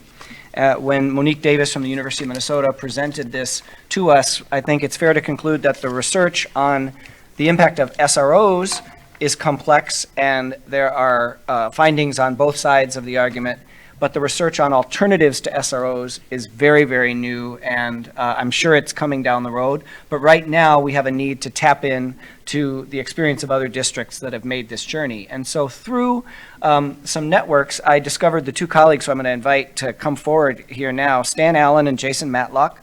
Both worked in Minneapolis Public Schools and have recently embarked upon a consulting enterprise focused on communications and school safety issues. And so I'm going to turn it over to them in a moment. As you will remember, the formal charge for me was to take a look at bringing in someone who can help the board understand alternatives to SROs. I think I'm going to hand you this in a minute after I finish, Jason. Thank you. There also was a request at the meeting among board members for what can we bring you on how our students and staff in Rochester think and feel about our current work with school resource officers. And so as you saw in your board packet, we were able to pull together some survey data that we can briefly give an overview here now. The Minnesota Student Survey, which is given to students across the state every 3 years, in 2022, in Rochester, had a very representative sample demographically of all of our students, both in terms of the total number and in terms of our subgroups. We didn't break all of those numbers for you down here, but you can see when we asked our students in 8th grade, 9th grade, and 11th grade, I think it's a good idea to have an SRO or police officer in our school. We had very large percentages who said they thought it was a good idea. When we asked them if I knew something unsafe or illegal at my school, I would tell the SRO. You can see not quite as many students agreed with that statement.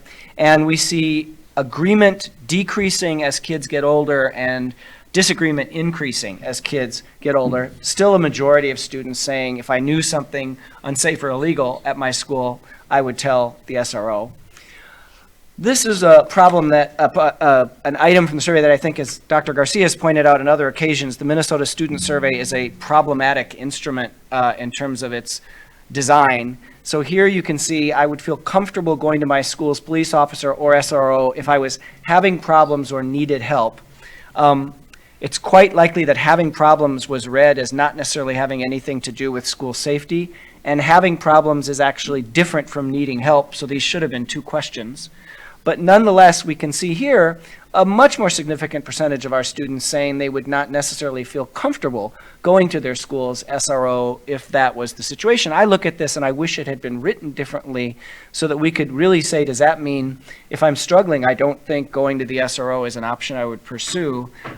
It's difficult to draw a conclusion from that, but it's the best data we have on the part of our students. Dr. Piquel, can I interrupt? Absolutely. Just a question? Just the slide prior to that, I had the same concern about that illegal or unsafe Good are point. different things. Excellent. Very different things. Yep, good point. Should have been two items. Yeah. Yep, thank you.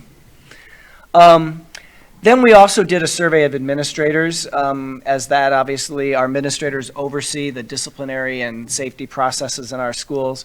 Here you can see 98% support the current practice of having SROs in our schools to promote safety. 90% support would disagree with creating staff positions within the school to provide safety and security services or contracting for those services instead of contracting with Rochester Police Department to have SROs. We see 92% disagreeing with the statement about relying upon local police officers who are not SROs to come into schools to provide safety services. And then finally, you can see there were an opportunity for open responses, 37 of the 58, and those were all included in a separate attachment in board docs. And so I am now going to invite Jason and Stan to introduce themselves to this board. I'm going to ask Lori maybe to help us pull up the other PowerPoint and pass on the clicker. And thank you for coming to Rochester. And we know that this board will be eager to have a robust conversation with you as we move through the presentation. And thanks for putting it together on relatively short notice. Thank you. Thank you, Superintendent, Chair, board members, everybody. Oh, everybody else. I appreciate you. I am Jason Matlock, one of the co-founders of Allen Matlock and Associates. 25 years in public safety, 12 of those as a police officer in Illinois, 6 of those as an SRO in a middle school. And then I was dragged up here by my loving wife when we had our first daughter and became a Minnesotan for the last 12, and spent 10 of that leading the Minneapolis Public Schools Department of Emergency Management, Safety and Security until December. So that's the quick on me. I'll let Stan introduce himself. Chair Nathan, Dr. Pakel, members of the board, thank you for having us. I haven't been in a school board meeting in a few years, so I feel like I'm at home. I'm kind of glad I get to leave though, right? I don't have to come back next week. But thank you for having us. My background is I spent most of my career in public education. I started off in North Carolina. I was in a rural school district in eastern North Carolina. Then I moved over to the western part of the state, Asheville, North Carolina. That's more of a suburban school district. And then I ended up in Minneapolis. I started off as communications director, ended up as chief of communications. I moved there in 2008 and held that role for about 7 years. A lot of experience with SROs, a lot of experience with emergency crisis. This is how we met. We started working together, and we were working crisis almost every day, felt like it. And so I'm not going to talk a lot in this presentation because my partner, Jason, is an expert. He's a national expert in this area. I will try to have a perspective of somebody of the community as somebody that has dealt intimately, closely with SROs, but Jason is going to drive this presentation. Thank you for having us. Thanks, Dan. So as the beginning of the meeting, you all made a land acknowledgement as to where we are and where we stand. When we have this conversation, we have to acknowledge the fact that our two institutions, such as public schools and law enforcement, also have some deep-rooted histories of inequities for people of color. So I don't start any conversation by letting anyone off the hook with these things.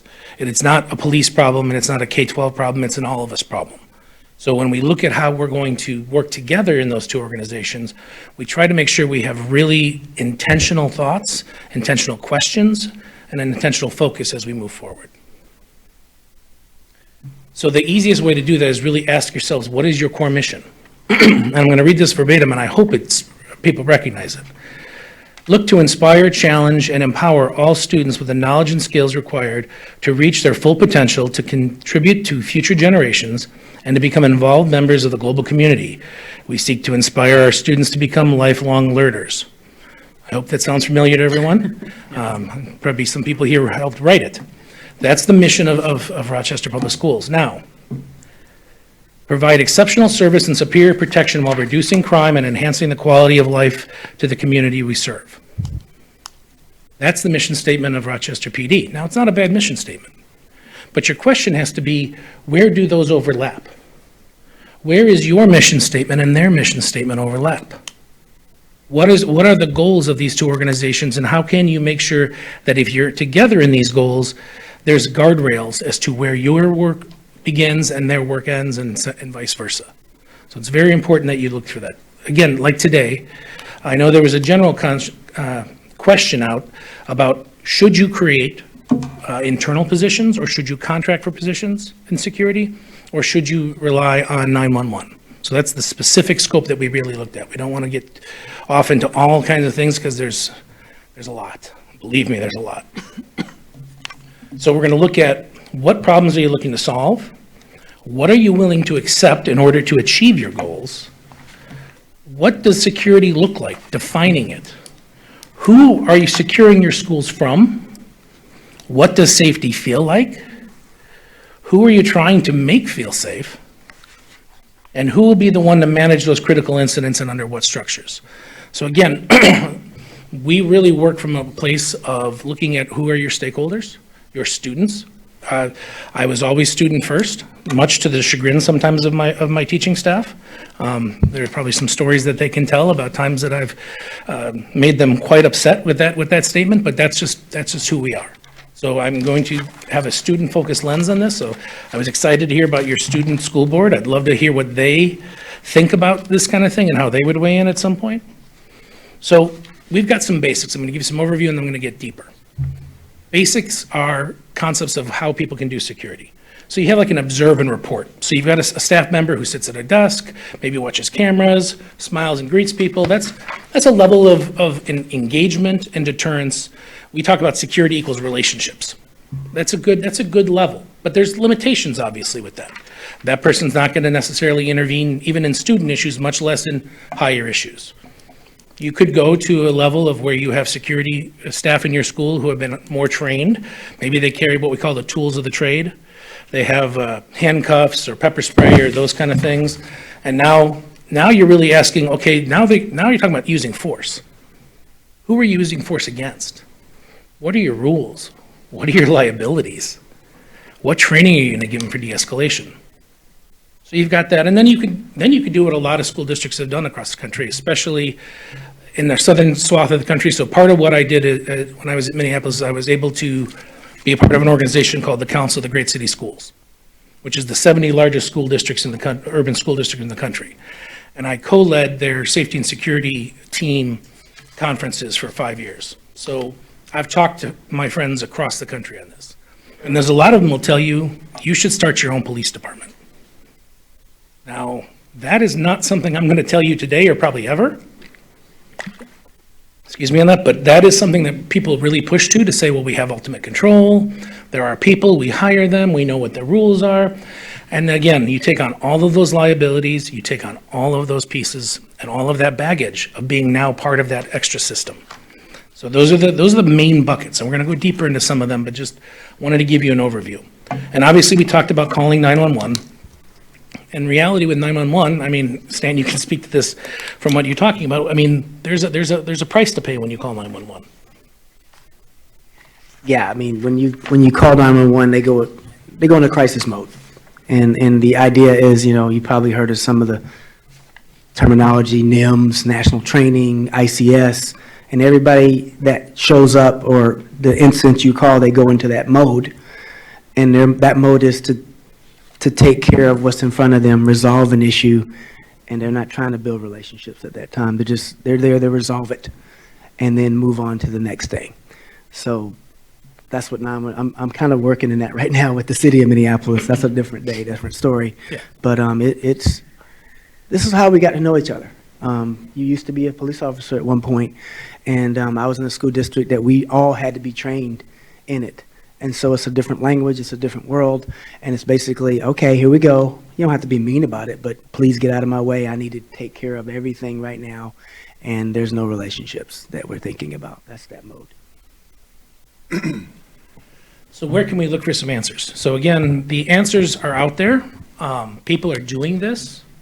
But there's not a single answer that is out there yet that has been codified as the answer. So I wish I could come to you and say, here you go, and this is it, and this is easy, but it's not. So we're looked at 4 districts that I personally had some connections with, that I spent some time with talking to, whether it be through the council or through proximity or through some work around restorative practices. Starting with St. Paul. So St. Paul, closely after Minneapolis, canceled their contract with school resource officers. They went to that middle section, sort of. They had some restorative people, but they also had some folks around with handcuffs, being able to do that physical intervention status. So that's where they went. If you look at that, they had some training and tools. They had really great things, but unfortunately, the reality is it didn't go well. They had a tragic event. We've all been aware of it. So where, that doesn't, you can't put blame. We can't say whether or not whatever their model was led to that. But when that happened, what happened to them? They were pushed back into saying, you know what, we're going to put police officers back at the outside of the schools. So understanding not a failure, but an understanding of situations will end up dictating, if you don't take control, the situations will dictate what you do. Just understanding that.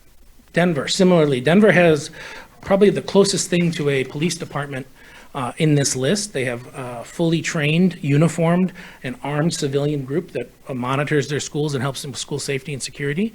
They have an insanely robust emergency management system that is probably a standard that the country should look to for how they manage their drills, fires, and lockdowns and things like that. But they also made the move away from police officers. Now, they thought they had enough of their own people to control and to continue on. They still had a lot of people saying, well, even that's too much. Having people with guns working around schools and working around kids is too much. So they backed them off a little bit. And unfortunately, we saw again, they had a tragedy that occurred again. You can't, I would never Monday morning quarterback anyone, but this is the reality, right? They had this tragedy and now people are questioning again, did they make the right decision? So there's a theme here I want you to understand is the decisions you make, eventually something is going to happen. There's a reality that security professionals have to accept, that we can do no perfect act. We can never make it perfect. So we have to then understand what are we willing to live with and what are we willing to defend as to what we did and how much we did or didn't do. Madison Public Schools, who we had worked with at the time in Minneapolis, had our agreement with the Office of Civil Rights for our disparities in our discipline and our use of SROs in the past and things of that nature, as they were on a similar journey. They went more of that route of the observe and report, and they also increased some of their restorative practices work. They thankfully haven't had any major incidents, but if you dig into what's going on there, they are having some struggles with hiring and retention, maintaining staff, paying staff, what's the staff's role, how are they handling adult issues, and between the local law enforcement and the legislature in Wisconsin, there's a push to actually mandate police in schools if a school district or school building has had what they consider an excessive amount of activity. Now, that's not unsimilar to your alarms. If your alarms go off all the time and police have to come, they're going to end up charging you for your alarms. So it's not as, when I first read it, I was taken aback. I'm like, you're going to just mandate this? But it is in line with, again, what's the mission, what's the role? A law enforcement mission. If I've got to go there too many times, I'm going to just start making you pay for it ahead of time. Or I'm going to make you have that asset, or if you throw a festival, you're going to have law enforcement at the festival. So those are the kind of things that are happening in Madison. Now we take us to Minneapolis. Stan, can you talk a little bit about how the conversation has been going on for a while? This isn't the move happened, but what's been, There was always tension, well, as long as I was there. There was always tension between should they have SROs in the school. So this became very popular topic after George Floyd, but this was something that we were dealing with, especially in Minneapolis. The relationship, so I came from districts where the relationship with the superintendent and administration and SROs and the police departments, they were strong relationships. In fact, when I was in Asheville, we really we decided who was going to go into our schools. They let us select them, and they let us do all the vetting, and it was us. That was the relationship. I moved to Minneapolis, and it was not that way. We took whoever they gave us, and sometimes that was problematic. And so sometimes when you got that many buildings and that many schools, you're going to have some hits, and you're going to have some misses. And so while some schools and some staffs are just happy, they think this is the greatest person in the world, other people are trying to figure out a way to get rid of the person. And so this has been a debate forever, and all of a sudden, it became a real debate when Minneapolis, quite frankly, I'll be direct, when they just got pounded by what happened, by the death. And so that created a tidal wave for organizations and Minneapolis schools and everybody else to kind of really just say, we're done. Yeah, and to that point, I mean, your data that superintendent showed there's some positives, but again, SROs, police officers aren't trained on the academy on how to work in a school. They get about as much training in security in schools as teachers get in classroom management in a graduation program, right? And so again, you're asking folks to operate in a place of where their heart's at, which is great if you can find them and find the ones that can do it.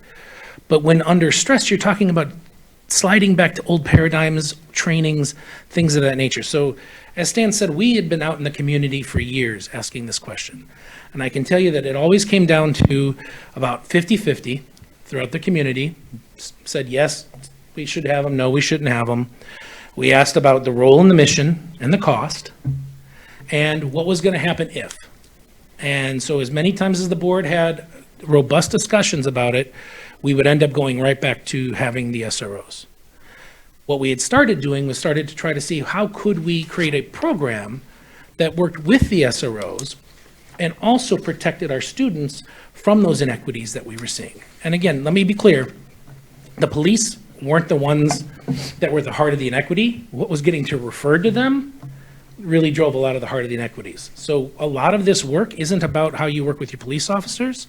Unfortunately, I'm going to say it, and again, not be very popular, but it's how you work with your staff. Because those referrals to the law enforcement start with a staff member. And so if a staff member says, this is what happened, or if we say that a fight, like we talked about St. Paul briefly, every fight has to be broken up by a police officer, can we imagine the inequities that are going to be abounding if every time that someone gets into a fist fight, there's a ticket or there's an arrest? Even if we're talking about the greatest restorative justice system when it comes to, diversion from law enforcement, all those things, you're still going to have those inequities. Because we as adults are asking someone else to come in and take over from us. So again, in Minneapolis, post-murder of George Floyd, there was a quick action by the board to move away. Now, I also will say this, a lot of my friends in MPD, well, the few that still talk to me after all that, actually, I said to them, I was very serious with them. Did you want to be the first person to walk back into a school building wearing that baby blue uniform? The trauma that every one of us feels and can still feel as it's hitting me as I'm thinking about that video. And if I had to be the one to put that uniform on and walk back in and represent that. So while the move was made quickly, I still believe at that moment in time, it was the right move to make sure that when we walked back in those buildings, we weren't going to put our students, staff, or the cops in a position to have that trauma and that tension bubble over in our schools, because that's not our mission. Our mission is to teach our kids and protect our kids, not to re-traumatize them and put them in that situation. So that, just wanted to be clear about that, is, there's always good stories about how these things happen and why. So again, Minneapolis, moving forward, created some positions that were already slated to happen and already had in the district, where we became, what I'll explain later, is more like full-time consultants, where we went out and we made sure that schools did their drills, did their planning, had a team to respond.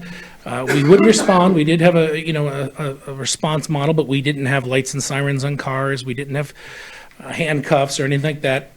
We still needed the police to be partners. There's still a level of the police needed to be at the table with us. Now, I'll be honest, that's been a struggle, and that part of that is staffing. They're still down so many officers. Part of that is emotions and feelings, and part of that is the work that's being done with the Office of Community Safety and how they're trying to reimagine how they do work. So it's not perfect. I would never say it was, but I will stand by the fact that, again, our mission was to protect students from things inside the building, things outside the building, the inequities of our systems, all things. So it wasn't just about, security. And I believe that with that, the students bought in, we had, and everyone else got on board with this concept of how we do it. Now, the downfall, like I said before, is it takes staff. Staff have to step up and want to do it. They have to now take on roles that maybe they weren't comfortable with before. So as I said before, there's those three general categories. Just again to reiterate, and this is all, and I'm going to be generic from here because I don't want to keep talking about schools because again, we don't have all the information on everything that's going on there, but I wanted to give you that reference of there is other people doing this. So if you're talking about that full-time consultant, that broad-based triangle, I think the triangle probably also is hopefully pretty recognizable to everybody when we talk about MTSS and all kinds of interventions. So again, if you're talking about those consultants who are coming in and looking at the broad picture, you're going to ask yourself again, who's going to take primary responsibility for events and management of incidents? And you got to ask, who's your partners? Do you have outside partners that you can partner with? Because otherwise, are you sending your staff out to bus stops, out to homes, out to other places in the district where usually you would have relied on an SRO to help support? So you got to ask yourself those questions. Same thing with those enhanced security guards. Now you've got them. Now they can do some of those physical things. They can intervene if an adult is a problem. But now, are they intervening with students? How are they doing that? Again, where are you operating? Have you created we've seen out of DC that some of the Capitol Police have been, I was just out east at a conference, so I was hearing some of that. Capitol Police had increased their footprint after the January 6th insurrection. But now they were having some problems where they were now stepping into more and more stuff that wasn't Capitol Police business. So when you start expanding your role, people get into things. It's nature. They're fixers. People that get into this work are fixers. And then that private police model, like I said, people in Florida love it, people in Texas love it, California has a bunch of places that love it. It's a lot of liability, a lot of baggage with that. So who can actually do the work? That's a really good question, right? Who can you find in this climate to actually do the work? They need to know the students. They need to have some what I call book knowledge. I will say, Dr. Pickell, I'm glad I'm not a student anymore because that grading thing sounded really confusing to me. I'll take my extra credit for my tissues. I really will. But the reality is, you have to have a balance, and you have to have lived experience of the people you're serving. So if you grab a bunch of folks and you get them with degrees and PhDs, are they going to be as easily connected to students who aren't there? Now there's plenty of people who can do that, but you've got to look at that first. So what is their experience? What are you doing when, and what can you do with that under your current systems? Do you have mandates that say you have to have degrees? When we looked at what we were hiring in Minneapolis, we told HR that we would take 5 to 10 years of experience as an equivalency for a degree. Because we would want one, sure, but if we had someone who's been in our schools working with our kids and showing they can do it, why would I stop them from doing good work because they didn't go and get a piece of paper?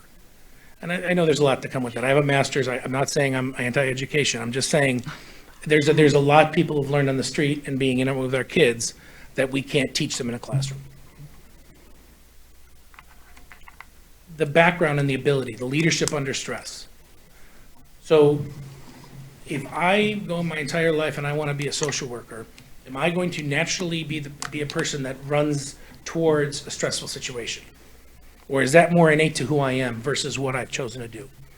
So a lot of the question we got, okay, social workers and mental health professionals, yes, 1,000,000%, get upstream, fill the buildings with people that can help student mental health issues. Are they going to be the same people you turn to and say, well, now there's a fight, or now there's somebody who might have a gun, can you go over there and handle that? Now, many do every day, bravely. There's plenty of stories of how they do it. Is that what, again, we want them to do? Or do we want to have people who are trained in those situations and can lead under that stress? Are you willing to pay them? Are you willing to pay the people that do security a wage that is equal to the station of what you're asking them to do? Rhetorical question, do you know what you pay your what is it, security aid? Is that the title? Security ESP. Security ESP. Your security ESP, I don't have the exact number in front of me, but I'm going to guarantee you they probably have a second job, if they have that job too. because it's not a living wage. So now we're saying, hey, you sit at the door, make sure nothing bad happens to me, but my value for you is this on the pay scale. And again, what we always found is it wasn't guys that looked like me that took that job. Our people of color took more of those jobs, and then it continued this cycle. So making sure that if you're going to do something, you have them at a pay scale that is equal to what you need them to do. And we also know from from ESPs that I've spoken to, that pay differential matters when they deal with other staff in the building. We may not want to admit it, but people look down at each other based on how much they make. Maybe not here, maybe you all have figured that out here, but I know that that happens, and I know that that especially happens under stress, because somehow the person that makes the most is told to be in charge, even though they may not ever have a chance in the world to actually manage the situation. Because that just doesn't happen. Understanding the mission. They have to understand the mission and stay on course. This is not going to be an easy job if you change something like this. It's not going to be an easy job with the SROs. If they're not fully bought in, they're going to backslide to old mindsets. Punishment. Get the kid out. Just the needs of the many outweigh the needs of the few. All of these statements are going to come into play. A reflection of the community, the true community. We cannot have a situation where we say we want to reflect the community and all we do is hire people into positions to manage people that look like them. You can't have a white teacher who has to call a black ESP to manage a black student because they can't handle it. I'm just going to be straight about that. It has to be a situation where you're respecting the fact that the people that are there value the community, understand the community, empathize, respect the community they serve. Just because the prison guard looks like you doesn't make them any less of a prison guard. And that's straight from our students, folks. That's not me making this up. I don't have to make any of this up, y'all. This is years of hearing it from my families and my students.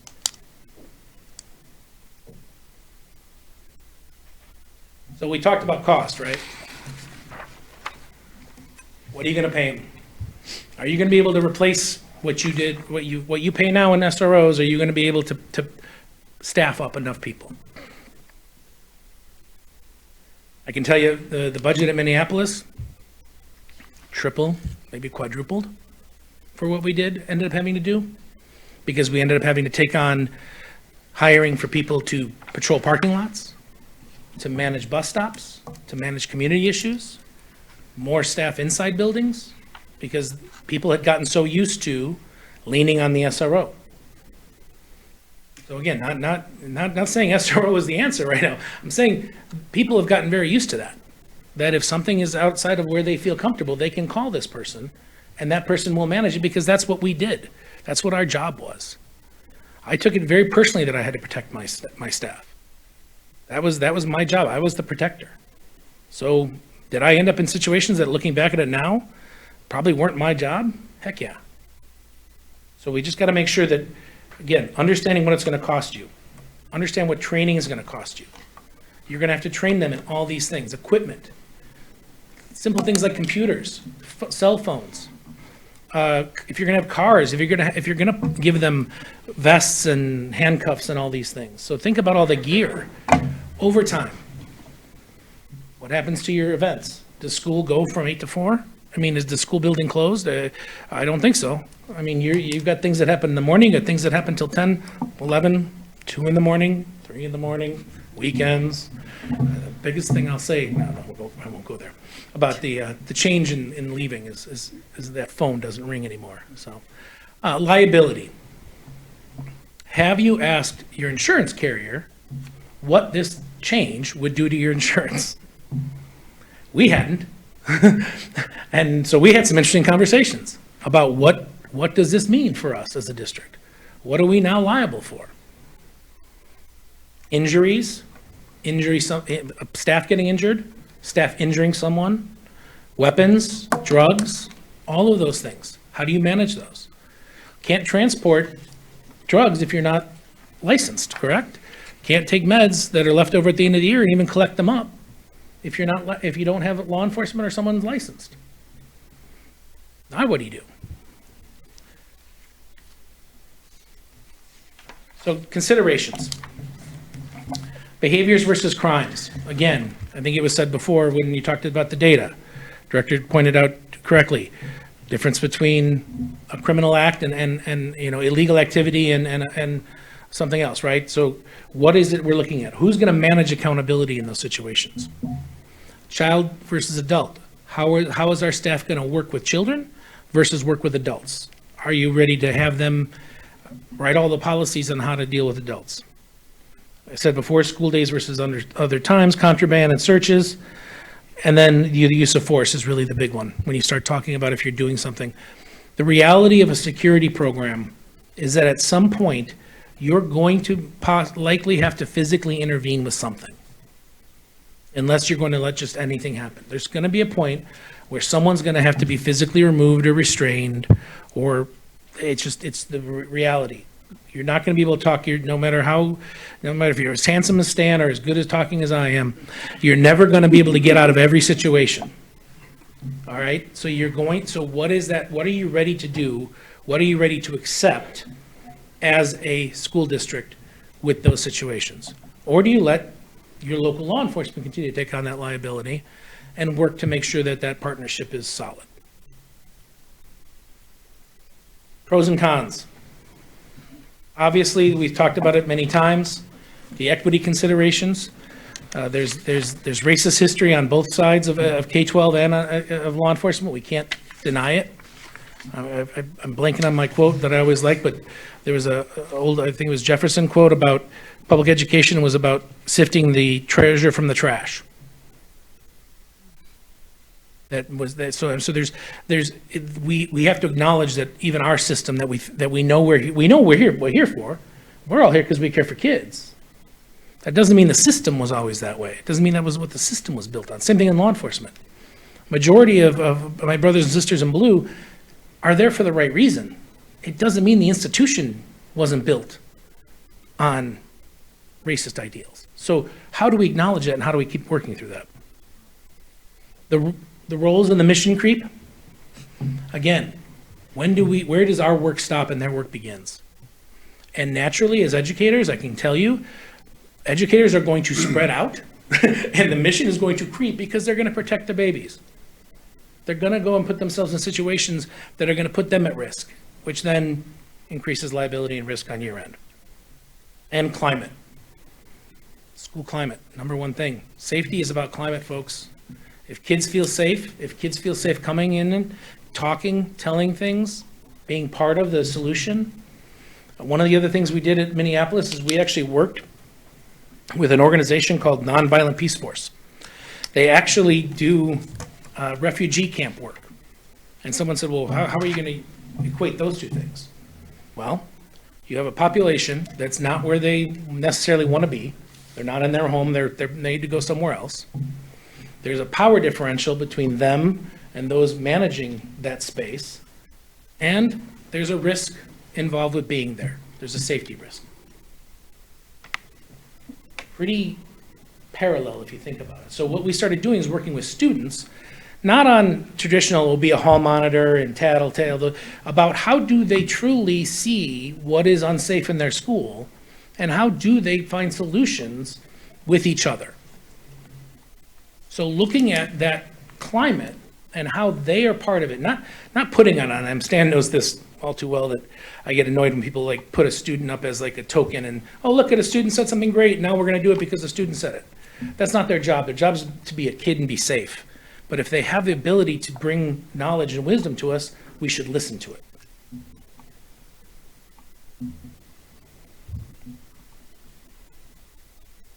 So you can just call 911.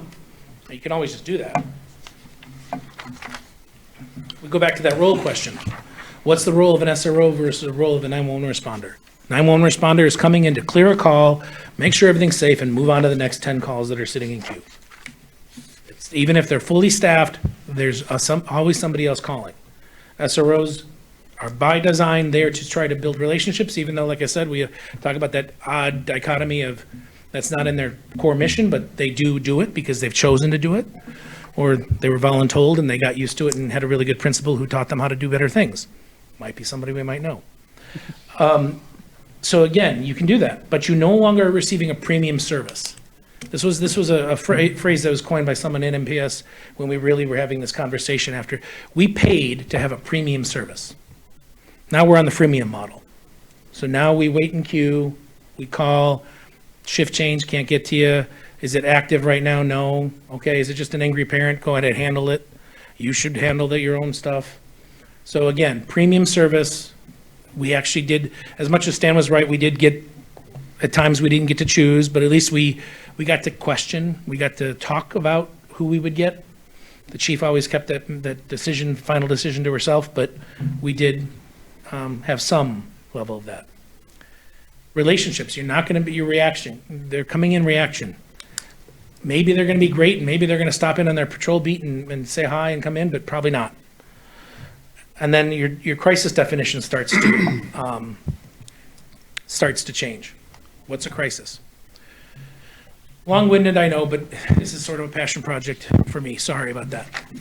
So where do you go from here? I think back to one of the first times I sat in a board meeting back at the old 807 building in Minneapolis, and I had someone up at during public comment screaming, "The process is the product. The process is the product." And at that point in my career, I was like, what in the world is that person talking about? How is the process the product? What I can tell you is that this journey, wherever you take it, the process will be the product. The process of asking yourself the questions, asking your community the questions, having honest and open dialogue, and making sure everybody's voice is at least considered, so that whatever you do decide, it's a joint decision, because then it's not going to be perfect, but it's the best you could all do together. Thank you all.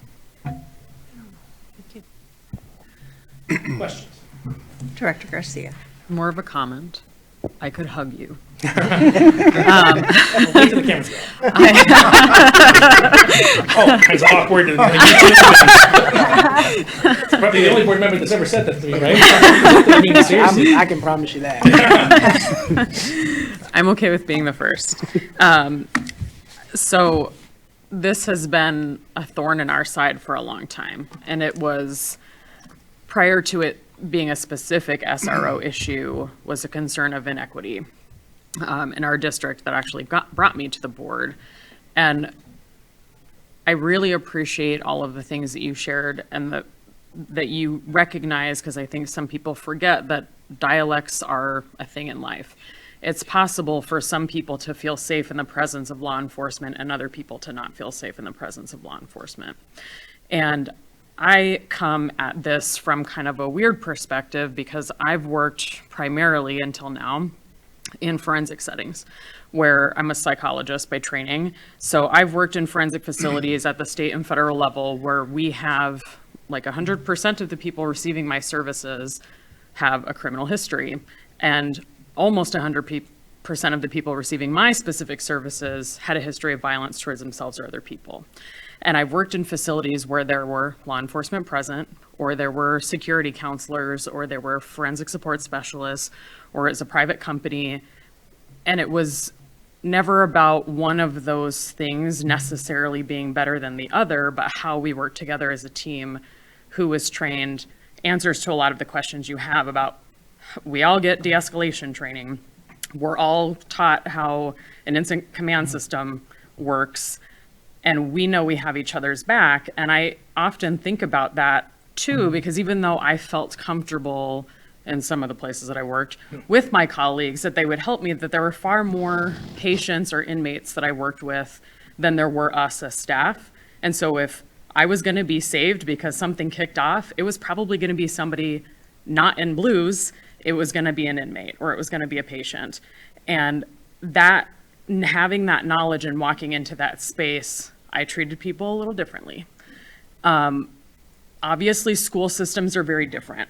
But it's concerning to me when I see some of the very specific comments made in the staff survey about, like, I will not lead a school that does not have an SRO.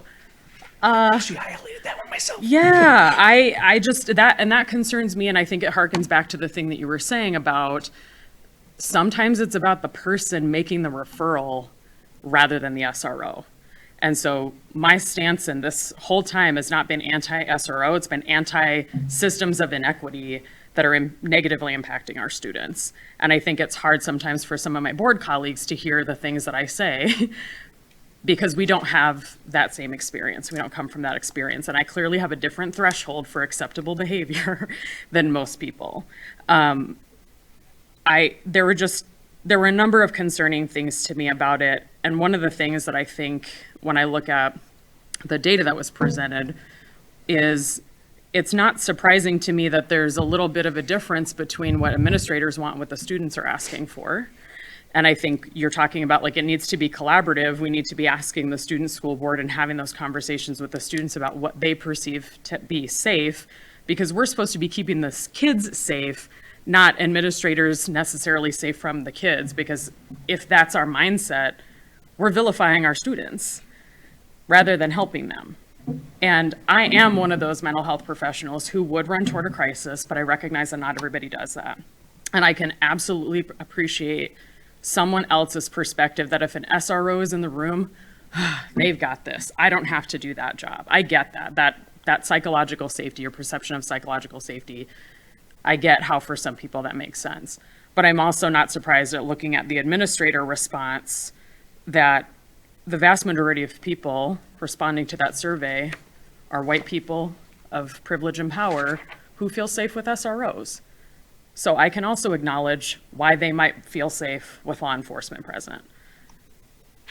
And I would really like for there to be a shift in the way that we do work at RPS. And I think we've actually done a lot of that work already. And I would say that RPD has done an immense amount of work to meet our demands.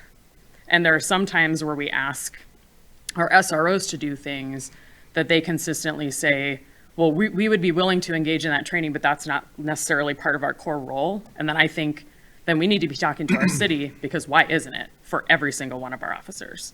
That is unacceptable to me, that you would be having people that are working across the lifespan that only have a mindset of, like, how am I dealing with a criminal, rather than how am I dealing with an 8-year-old child who's having behavioral issues. And I think that we as RPS can do better than we have done. And I think we're inching in that direction. And I appreciate everything that you shared. It was very thought-provoking, and I think I could hear a lot of and like head nodding that I think has been missing for me and that I was concerned about up until this evening. So I appreciate the work that you've both done for this. Thank you. Thank you. Glad we can help. Dr. McLaughlin. I also want to thank you for your work. In some ways, I wish we had had this at the beginning of part of what we're working on here. I think you give us the context and the language to use to discuss it at a much higher level than we've been able to before. So I very much appreciate that. And I just want to recognize, I think there's a couple things about RPS that I think make us a little bit unique, in the sense that I agree with Dr. Garcia that I think the current crop of our SROs have done an excellent job in that relationship building, that I really applaud them in that work, that they relate to our students, they have relationships with our students. I hadn't really looked at it from the lived experience label that you gave it, but I would expect that that probably is present, and I'm just not aware of it. I do want to comment, though, on I very much appreciate your historical context of the racist history of public schools and law enforcement. One of the things that I've reflected on is I think that our district has done an excellent job of recognizing that racist history. I think law enforcement still has a ways to go here locally on that issue. And I would encourage law enforcement to listen to your comments and think about that history.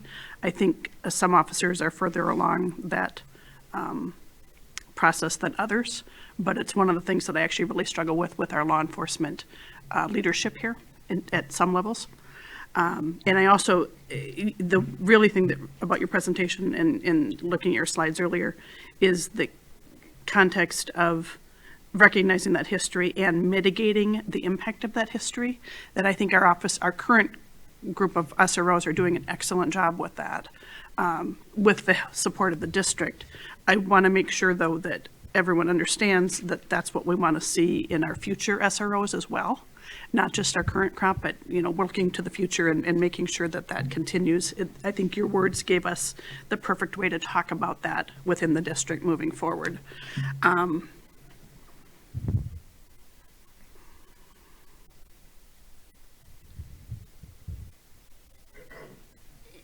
And I'm glad you brought up the topic of including students in this discussion. I think we've tried to do some of that, but I'm not sure we've done it as clearly as you've talked about here, and I think that gives us a lot to think about. I also think that you provided us context of what the district's role is here and the financial and legal and liability impacts that we are not even things we've considered. And I would put in the same category that it's not even been a discussion that we've had yet about what are we protecting the students from in the context of adults and outside risks that we haven't, I don't think that we've really looked at it from that perspective of what those outside risks are, and if we change models, are we prepared to deal with the ramifications of an outside risk, or what to do with adults that may be causing the risk compared to students. So I think this really gives us a lot to think about. I do just want to point out that I want to look at the contract that we revised, and Dr. Garcia and Director Barlow and I were very instrumental in working on the modified contract, and I think we were going down this road, but I think that your work has really given us a lot more to think about moving forward as well. And I'd be specific about that in terms of, well, I want to say one other thing first. I realize that I think our district is talking about RPS being unique. We've done a really good job. I think Mr. Sheridan did a good job in his role, and I know that Ms. Clayman is in the back. That Mr. Sheridan was prior to Ms. Clayman, do a great job with our emergency management piece of things. That we do that well. But it's the other piece of what to do on a day-to-day basis that I think we struggle a little bit more with. And what I want to put on Dr. Pakel's radar is I want to look back at the contract, but in terms of input on selection of future officers, I want to make sure that both the district and potentially the board have input on that as well.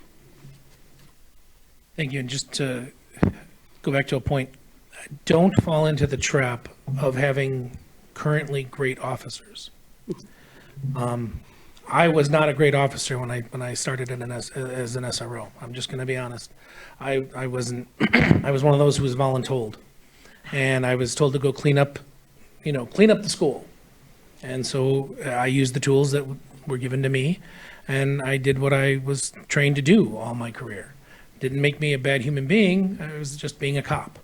I wasn't a good SRO at first. I got better. Like I said, I was very lucky to have some principals who taught me some great things about how to work with students in a setting like that. The story is easy when the cops are great. MPS had that. We had some really wonderful cops. And the trap we fell into is everyone wanted to tell the story about the good ones. And it took the pressure off of the program. The program needs to be good, not just the individual officers. Because, again, there's individual officers throughout this country who are amazing. Nothing in this is anti-SRO or anti-law enforcement. Some of it may sound that way, but that's just because I speak truth. But it's about the program, or the institution needs to be held accountable on top of those officers who do fall outside those lines. But continue to work on making sure you're getting the good ones every time, and not being like, oh, we had this really great one, and they were the head football coach, and they did everything else, and they made it on Showtime, and great, but that doesn't mean the program was great for all our kids. And I appreciate that, and I think I look at that from the current core of our officers too, is that the relationship building, how do we find that in the person, not necessarily in any other aspect of their lives, and then how do we expand that in the school setting? And I think those are really things we need to look at as we move forward. So thank you. Director Barlow.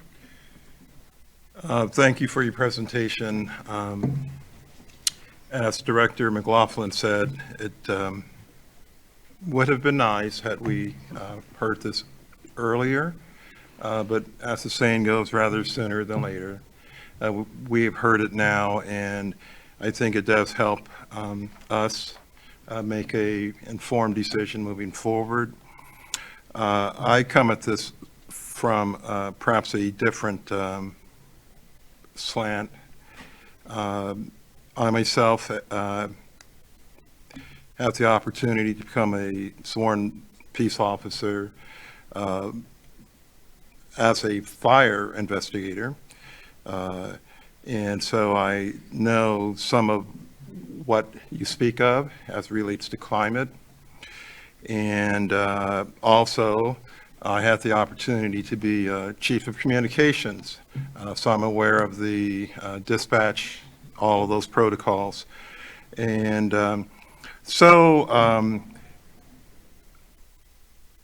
the beauty of, I think, your presentation also is found in the truth that you speak, which oftentimes can be hard to accept and to acknowledge.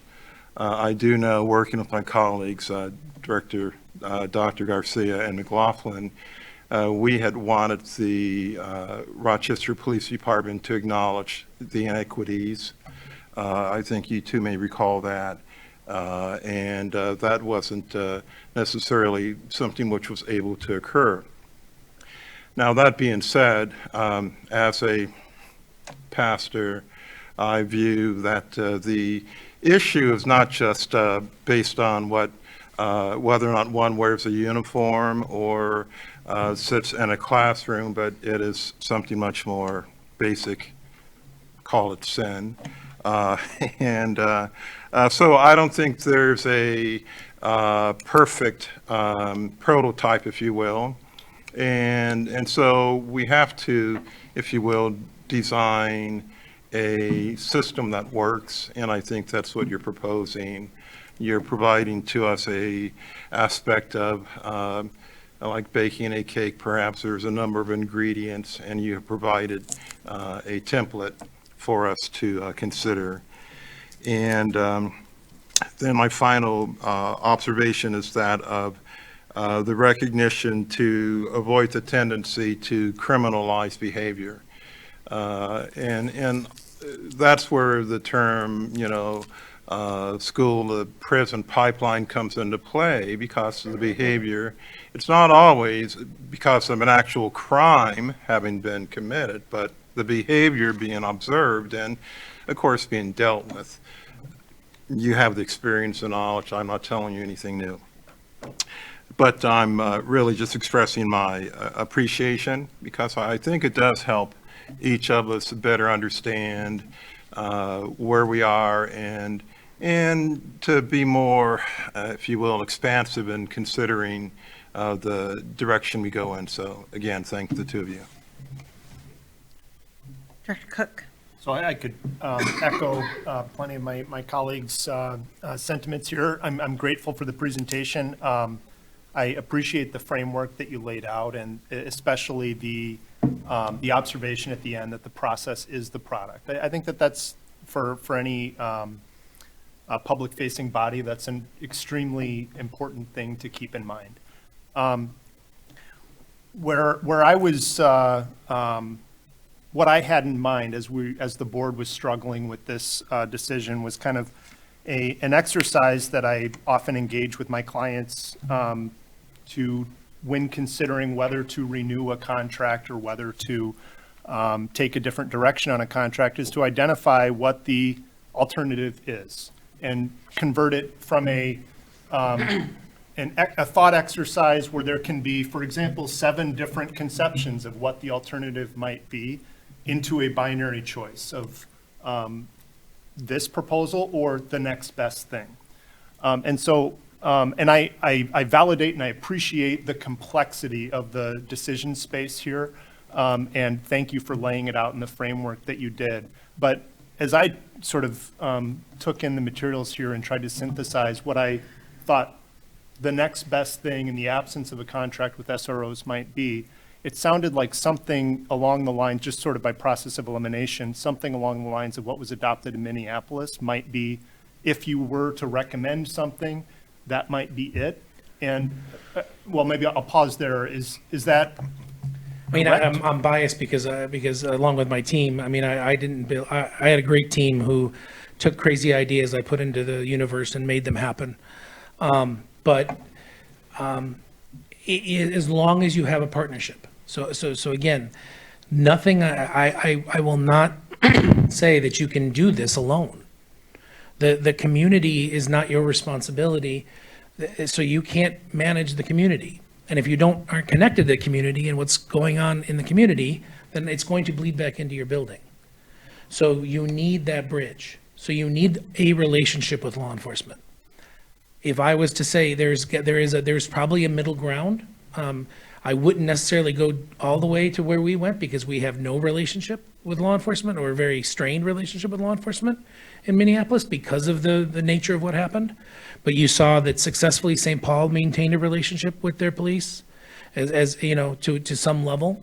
So they were able to stay, what I'd say, friendly would be the best way to put it, and were able to be responsive. Do I think like a co-responder model might be something that someone could explore? That's one that I probably would lean towards more because I don't think there's like I said, I would never say there's a way to do this alone. But I also don't think just having a cop running around a building is doing what people think it's doing every time. And to the point about depending on their lens, what it means, or to the data around, is it actually stopping those worst case scenarios? All of that is subjective. You ran it with your person from the U. We did a lit review back in the day, same problem. You can't, there's no proof. So for me, it is a partnership, and how deep that partnership goes is really what depends on what the system feels is adequate. I'd like to echo some of that different lens. Not Minneapolis for a minute, but it was a district when I was in North Carolina. It was about relationship with leadership. And so we got to the point where we were developing our PD, and we had sessions with the SROs. So they knew about the culture. They knew about what we cared about the most. And so they were still police officers, but this cohort, this group, they weren't educated, but they were getting there. They were getting there because they were surrounded by educators, but it wasn't just they were outsiders. We created professional development opportunities so they could be part of the team. And so that's a different kind of scenario than was at Minneapolis. So I was kind of, I had to get used to that too. Like, what do you mean? Yeah, it took us till the end to actually get fully integrated training going. I mean, it was pulling teeth for a while to get that going. So we got there because we knew that was the vision, and we had those conversations. But again, partnership. Yes. Well, and you know, I'm going to attempt to characterize it in my own words and invite you to please correct. But it sounds like, just to use the Minneapolis model as a starting point, it involved heavily trained, the replacement for that SRO engagement, heavily trained force or group of additional hires that amounted to a 3x or 4x multiple over what had been expended on the SROs previously. And it found that it went from a premium level of service to a freemium level of service. Are there, I mean, that's just like a helpful way for me to think about it. Are there anything else that you would add to that in terms of the trade-offs that you found? It's the adult interaction and the adult responsibility. So again, by that model, my team, we still only had 13 of them. We couldn't go everywhere for everything that happened. So if that administrator felt that there was a student with a weapon and they called 911 and 911 wasn't coming fast, they were going to have to deal with it for that time being. They were going to have to deal with the fact that they felt that if they had to go separate that person from a class and try to have a conversation. So there was risk. There's huge risk. If they're managing a safety plan because of a behavioral threat assessment and a monitoring plan, and that meant searching a kid every day, they weren't going to have somebody necessarily with them every day to do that with them. So that's the biggest trade-off that's in there as well, is that what we worked on is trying to help train up the teams in the building, but we still were asking them to do more than they ever had to before, and without a net. And so that was just the reality of what we had to do, because we couldn't, the community was very clear. We had no option to go to a privatized police force. They weren't going to accept, I always joke about the fact that it's so funny, the difference between Minneapolis and St. Paul. If we would have tried to use St. Paul's model, I would have been fired, because the community they were upset that we had people with law enforcement degrees in the pool, even though we had community members on the team who were vetting those people. So they selected them, but then when they found out they had a law enforcement background, they turned back around and said, why'd you even try that? So we had a lot of those things going on. So just making sure that your adults in your buildings understand that if you go to some kind of model like that without somebody, they're going to have to do more. And some of that's okay, because some of that means they're going to be forced to have that relationship and not have that easy moment of, I'm just calling the cops because Johnny's just on my last nerve. So, I mean, it's real. I mean, I'm not saying it happens all the time, but I've seen it. And it is imperative that I say that almost never happens here. Okay. Almost never. And all the training you just described, Stan, we are doing all of that. In this room, SROs have participated in restorative circles. They've gone through intercultural competence training. They've gone through developmental relationships training. That's happening. Absolutely. Well, so the final thought, I just wanted to thank you, Superintendent, for bringing this information to the board and organizing it in a way that I think is very actionable and informative. I'm grateful that the board is able to spend as much time as it does on academic items and things that really impact student learning. But there will never be a priority that is greater than the safety and security of our students. I think about it, frankly, every single day when my kids go to school. So it's always priority one. And I'm really glad to have the information in a way that is actionable. So thank you very much. And thank you. Any other questions, board members? Comments? I just wanted to know from the Minneapolis, you mentioned about the budget, but I think you also said something about how many, that you had 13 individuals. And was that in the role of? Specialist, emergency management, so more that full-time consultant. So our specialists were basically that full-time consultant role. That's part of what we talked about there. It was actually it was a position that had been in the district before. It's what I was hired into. So again, their role was to support training, support accountability, respond and help de-escalate. But again, it's full-time consultant is the best way to really characterize it, because they weren't coming in and taking over unless it really was necessary. So they would work with you to de-escalate the situation and work through your plan, make sure. They should have worked with you to make sure you had a plan and all of those things. So that's what we did there. And again, that wasn't where the budget really ballooned. It was when we started saying, well, now we have to manage after-school activities. Now we have to manage parking lots because we have carjackings and car thefts. Now we have to make sure we have walk zones that are patrolled. Now we have to add this, and this, and this, and this. So yes, the staffing does increase the cost. I mean, because we were paying 75% of the contract. So it was almost a one-for-one, but we also paid our people well. Because again, I was not going to allow them to stand in the gap for our students and be looked down upon by those that might be higher up in a station. So I made, that was an intentional act that, again, made some people angry. Some teachers didn't like that. They didn't like the fact that those people were getting paid that. And I sort of had to have that conversation of, but you're asking them to protect you. So why can't they get paid as much as you, if not more? Because at the end of the day, they're putting their life on the line. I had plenty of, administrators who didn't want to do it, who'd want to call me then when it comes to that.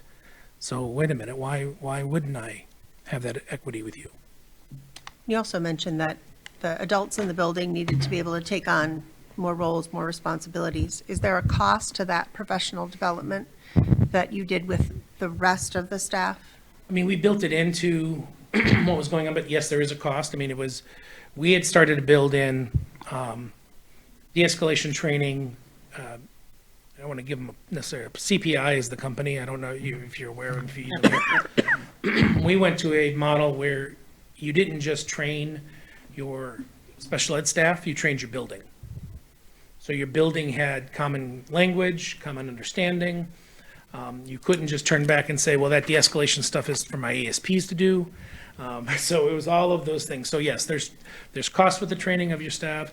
There's risk cost, there's workman's. I mean, we did not thankfully, knock on wood, we did not have any of our staff injured. I can say I know some of these other places did when their staff started doing these interventions, because especially if you're going to a school you're not at all the time and you're trying to intervene with a student, and especially if you're using a level of force to not harm them, because that's the other difference, right? It's either you use the police use of force, which is pain control tactics, or you use something like CPI, which is, leverage and strength. And so if you're trying to use that, it's not going to work as easily, and there's a possibility of getting hurt. So other districts have seen their workman's comp go up, because when you do that right thing of not wanting to hurt a student, you put yourself at risk. And the EMSS staff, are they assigned to specific buildings, or do they just go where they're needed? They had a similar distribution pattern as our SROs. So we had what we felt was a pretty good pattern with our regional distribution. Our high schools and middle schools obviously got more love than our elementaries, but we made intentional gains in the fact that we said, a weekly visit to a middle school or to an elementary school, because again, building that pathway of knowledge as well. So when you're talking about those higher risk incidents, the threat assessments, those kind of things, if those people that are supporting your schools know that school pathway, they also have that knowledge of that student and that relationship with the family and those things. And did you do, sorry, let me know if I should jump in. No, you're moving my hair. You talked a lot about the roles and the boundaries for the actions that various kinds of the personnel could take. How did you set those, boundaries with your EMSS staff? Quite frankly, being a little bit of a jerk. I mean, just being very direct and saying, you know what, you will not go into that building and be the bouncer. We will not have that. I traded on a lot of relational equity, relationship capital with my principals for the last 2 years before I left, because I told them we wouldn't do certain things, and I told my people not to do certain things, and that they'd have the wrath of me if they did go in and start being bouncers. So it really comes down to being intentional. Training, and then buy-in. Like I said before, that buy-in.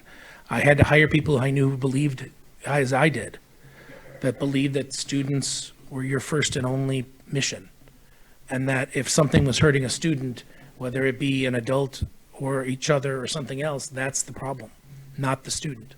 Students aren't the problems. Behavior is communication. All of those things that we believed in. That's how you do it. You've got to have buy-in. Any other questions or comments? All right, board members, thank you. Thank you very much for your feedback. Thank you, folks. Thank you.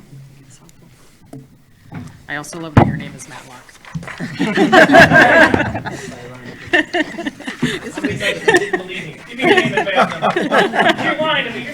That's hysterical.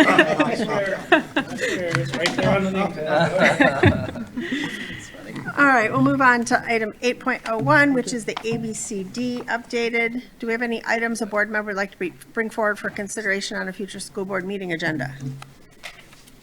Hearing none. Item 9.01, board questions and responses. There were no questions submitted ahead of time by board members, so you heard all of our questions tonight. 9.02 upcoming board meeting dates are May 16th at 5:30 is a regular meeting, May 30th at 5 o'clock is a study session, June 6th at 5:30 is a regular meeting, and June 13th at 5 o'clock is a study session. Item 10.01 is litigation.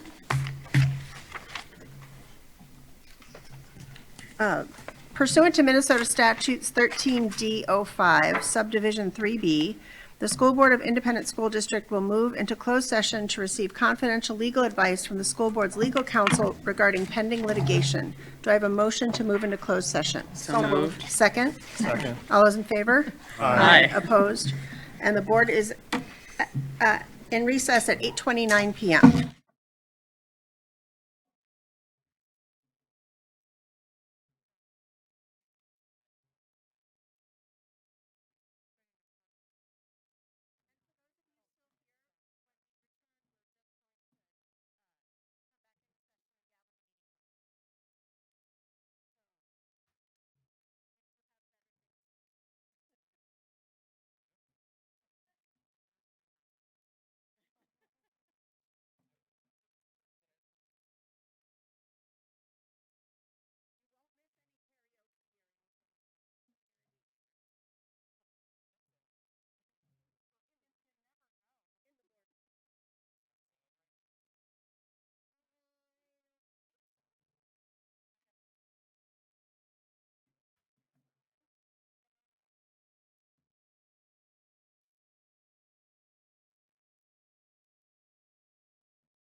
At 9:22 PM. Clerk McLaughlin, will you read the names of the individuals present in the closed session? We started the closed session at 8:35 PM. Those present were Kathy Nathan, School Board, Don Barlow, School Board, Jean Marvin, School Board, John Carlson. Justin Cook, thank you. It's late. School Board, John Carlson, Director of Operations, Kent Pickell, Superintendent, Julie Workman, School Board, Jackie Peterson, Chief of Schools, Dr. Jess Garcia, School Board, and Karen McLaughlin, School Board. And we closed our session at 9:15 PM. Great. Oh, I'm sorry, John Edison, Legal Counsel, was there as well. Thank you. And hearing no other business, this meeting is adjourned at 9:23 PM.